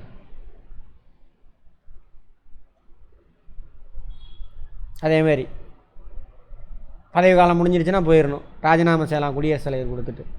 இதில் உள்ள பணியாளர்கள் ஏதாவது தப்பு பண்ணிட்டாங்க அப்படின்னாக்கா இம்பீச்மெண்ட் தேவையில்லை. தப்பு பண்ணிட்டாங்கன்னு தெரிஞ்சிச்சுன்னா குடியரசுத் தலைவர் உச்ச நீதிமன்றத்துலேருந்து நீதிபதிகளை போட்டு விசாரணை செஞ்சுருவாங்க. தப்பு பண்ணியிருக்காரான்னு பாருங்கள்.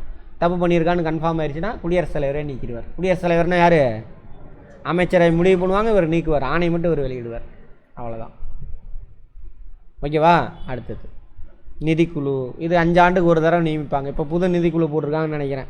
எத்தனாவது நிதிக்குழு பாரதி ராஜா? அப்போ 16வதா? அதுக்கு தலைவர் யார்? கரண்ட் அஃபேரில் வரும், நோட் பண்ணி வச்சுக்கோங்க. சரியா? 5 பேர் கொண்ட 16வதா? அப்போ 16 சரியாக வச்சுங்க. அப்போ இது பொழுது 5 பேர் கொண்ட குழு இருக்கும். அதில் யார் யார் இருப்பாங்கன்னு பாருங்கள். நிதிக்குழுவோட வேலை என்னன்னு பார்த்தோம். ஒன்றிய அரசாங்கம் தான் எல்லா நிதியும் போகுது, எந்தெந்த மாநிலத்துக்கு எவ்வளோ கொடுக்கணும், இந்த பாப்புலேஷனு அது இது நிறைய விஷயம் வச்சுருப்பாங்க. இப்படி தான் நிறைய நிதி நமக்கு வரமாட்டேங்குது. அதான் கேட்டிருக்காங்க. நம்ம 1 ரூபா கொடுக்குறோம், 25 காசு 30 காசு தான் நமக்கு வருது. நம்ம தமிழ்நாட்டுக்கு கேரளாக்கெலாம் ஊப்பி மாப்பிக்கலாம் என்ன ஆகுது? அவன் 1 ரூபா கொடுத்தானா 2 ரூபா 3 ரூபா போகுது அவனுக்கு. பாருங்கள், நம்ம சம்பாரித்து நல்ல வாயம் சம்பாதிக்க நாரம் வாங்கி திங்கிறான்ற மாதிரி போயிட்டுருக்கு. அங்கே போய் அவனுக்கு முன்னேறவும் மாட்டேங்கிறானுங்க. ஏன்னா அங்கே இடஒதுக்கீடு ஒழுங்காக பின்பற்றுறதில்லை, கல்வி யாருக்கும் ஒழுங்காக போய் சேரல, எல்லாம் பணக்காரனுங்களாம் தின்னு கொளுத்துக்கிட்டு இருக்கிறானுங்க. சுதந்திரம் அடையும் பொழுது நம்ம கடைசி பொருளாதார ரீதியாக ரொம்ப பின்தங்கிய மாநிலம் நம்ம தமிழ்நாடு. புரியுதா? 67க்கு அப்புறம் பயங்கரமாக டெவலப் ஆகிடுச்சு. 67 சார் 67ன்றீங்க, ஆட்சி மாற்றம் நடக்கும். அதான் படிங்க, வரலாறுலாம் படிங்க, வரலாறு முக்கியமாக அமைச்சர். சரி, அந்த பொருளாதார வல்லுநர்கள் யார் யார் அந்த குழுவில் இருப்பாங்க? பொருளாதார வல்லுநர் கட்டாயம் ஒருத்தராவது இருக்கணும் குறைஞ்சபட்சம். எக்கனாமிஸ்ட் இருக்காங்களே பாருங்கள், நாட்டை தீர்மானிக்கிறது அவங்க தான்.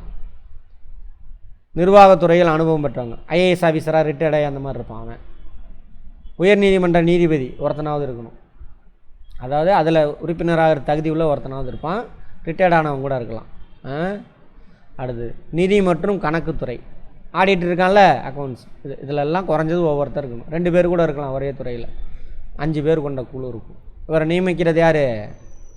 குடியரசுத் தலைவர். ரைட், அவ்வளோதான். 5 ஆண்டு வரைக்கும் இருப்பாங்க. நடுவில் இறந்துட்டால் புது மெம்பர் போட்டுக்கலாம், இது வேணாலும். அது மற்றபடி வேறு எந்த தகுதியும் இல்லைங்களா? ஓகேவா? அதேமாதிரி வயசு லிமிட்டு அதெல்லாம் எதுவுமே கிடையாது. அப்புறம் அது போக யார் இருக்காங்க? உமன்ஸ் கமிஷன், ஒன்றிய women's commission, union women's commission, அதுக்கு ஒரு தலைவர். பெண்கள் பாதிக்கப்பட்டா எஸ்சி எஸ்டி கமிஷன், அவங்க பாதிக்கப்பட்டா எஸ்சிக்கு தனியாக ஒரு கமிஷன் இருக்குது, எஸ்டிக்கு தனியாக கமிஷன் இருக்குது. அப்புறம் ஓபிசிக்கு தனியாக இருக்குது. அவங்க பாதிக்கப்பட்டால் மட்டும்தான் விசாரணை இல்லை, அவங்க என்ன பண்ணணும், வருஷம் இப்போ உமன்ஸ் கமிஷனாக இந்தியாவில் பெண்களோட நிலை எப்படி இருக்குன்னு ரிப்போர்ட் தயாரிக்கணும். இன்னும் மேம்படணும்னா என்னென்ன அறிவுரை அதெல்லாம் ரிப்போர்ட் தயாரித்து குடியரசுத் தலைவருக்கு அனுப்புவாங்க. இவங்க எல்லாரும், இவங்க மட்டும் இல்லை, இவங்க எல்லாரும் அனுப்பக்கூடிய ரிப்போர்ட்டை அவங்க எங்கே அனுப்புவார்? குடியரசுத் தலைவர் எங்கே வைப்பார்? பார்லிமெண்ட்டில் வைக்கணும். எதிர்கட்சிகள்லாம் படிக்கும், கேள்வி கேட்பாங்க, மக்களுக்கு ரீச் ஆகும். அப்போ என்ன பண்ணும்? மக்களாட்சி சும்மா பீத்திக்கிட்டே போதாது. என்ன பண்ணும்? மக்கள் முதல்ல கான்ஸ்டியூஷனை ஒழுங்காக புரிஞ்சிக்கணும். இதை புரிஞ்சாவே நிறையா பிரச்சனை சால்வ் ஆகிடும். 2வது என்ன பண்ணணும்? அங்கே என்ன நடக்குது அரசாங்கத்தில் பேப்பரில் வரும், டெய்லி நியூஸ் பேப்பர் படிக்கணும் முதல்ல. ஆனால் இதை புரிஞ்சுக்கிட்டால் தான் நியூஸ் பேப்பர் படிக்கும்போது உருப்படியாக இருக்கும், எது சரி தப்புன்னு. இல்லை அங்கே பேசுகிறான்ல டிவியில், நெறியாளர்னு ஒருத்தர் இருப்பான், 2 கட்சிக்காரன் உட்காந்துருப்பான், 2 பேரும் பேசுவான். எது சரி எது தப்புன்னு எப்படி தெரியும் உங்களுக்கு? கான்ஸ்டியூஷன் தெரிஞ்சாதான். அடுத்தது என்ன பண்ணும்? ஒழுங்காக நியூஸ் பேப்பர் படிச்சுருக்கணும். என் கட்சிக்காரன் இதை பண்ணாங்க எப்போம்மா, இல்லை பண்ணலாமா இன்னொருத்தன். அப்போ நியூஸ் பேப்பர் படிச்சிருந்தா தான் பண்ணானா இல்லையான்னு தெரியும் உனக்கு. அப்போ ஏன் நல்லவன் கட்டவனு தெரியும். அப்போ தான் என்ன பண்ண முடியும்? நீ ஓட்டு போட முடியும் நல்லவனுக்கு பார்த்து. எல்லாம் ஏதோ அப்படி போட்டுகிட்டே வர வேண்டியதான். அப்பா சொன்னார், எங்கள் தாத்தா சொன்னார், அப்புறம் நீ உன் பையனுக்கு அதையே சொல்லிக் கொடுப்ப, போய் சரியாக தப்பானே தெரியாது, ஆமாம் அதையே செஞ்சுட்டு வரான், அப்படியே போயிட்டு இருக்கேன் கடைசி வரைக்கும் இப்படியே தான் போயிட்டுருக்கு. அதுக்கு பேர் ஜனநாயகமாக? மக்களாட்சியா? வேறு மக்களை முதல்ல அறிவு வளரணும். இதுதான் எல்லாம் எங்கே நடக்குது? நம்மளை சுற்றியில் நடக்கிற விஷயம். கான்ஸ்டியூஷன் தான் அரசாங்கமே நடக்குது, அது தெரிஞ்சிருக்கணுமா இல்லையா? அதனால தான் 6வதுலேருந்து 10வது வரைக்கும் அதை வச்சுருக்காங்க. நம்மளை என்ன பண்ணிட்டானுங்க, அங்கே மனப்பாடம் பண்ணி வாந்தி எடுக்க வச்சுட்டான். வாழ்க்கைக்கு அதுக்கு சம்மந்தம் லிங்கே இல்லை, இங்கே தான் லிங்க் உருவாகுது. இப்படி தான் நடத்தணும். அது உருவாகும் பொழுது உனக்கு ஒரு மாயை உருவாக்கி வச்சுருப்பான்ல, ஒரு பொம்மையை, அதெல்லாம் அடி விழுகும் நிறையா. இப்போது ஏன்னா நான் லிங்க் பண்ணி நடத்துகிறேன், அதனால் அதெல்லாம் நீ ஒரு மாயை உருவாக்கி வச்சுருப்பாங்க உங்கள் சமூகம், உங்கள் அப்பா அம்மா எல்லாம். அது உண்மையாக பொய்யா தெரியாது, அதுக்கெல்லாம் அடி விழுகும். அடி விழுந்தோடனே நீ இப்போ கண்டவொடனே தெரிச்சு ஓடிடுவானுங்க, இருந்தாலும் என்னென்னமோ நடத்துகிறான்டான்ட்டு. இதுதான் உண்மையான படிப்பு, புரியுதா?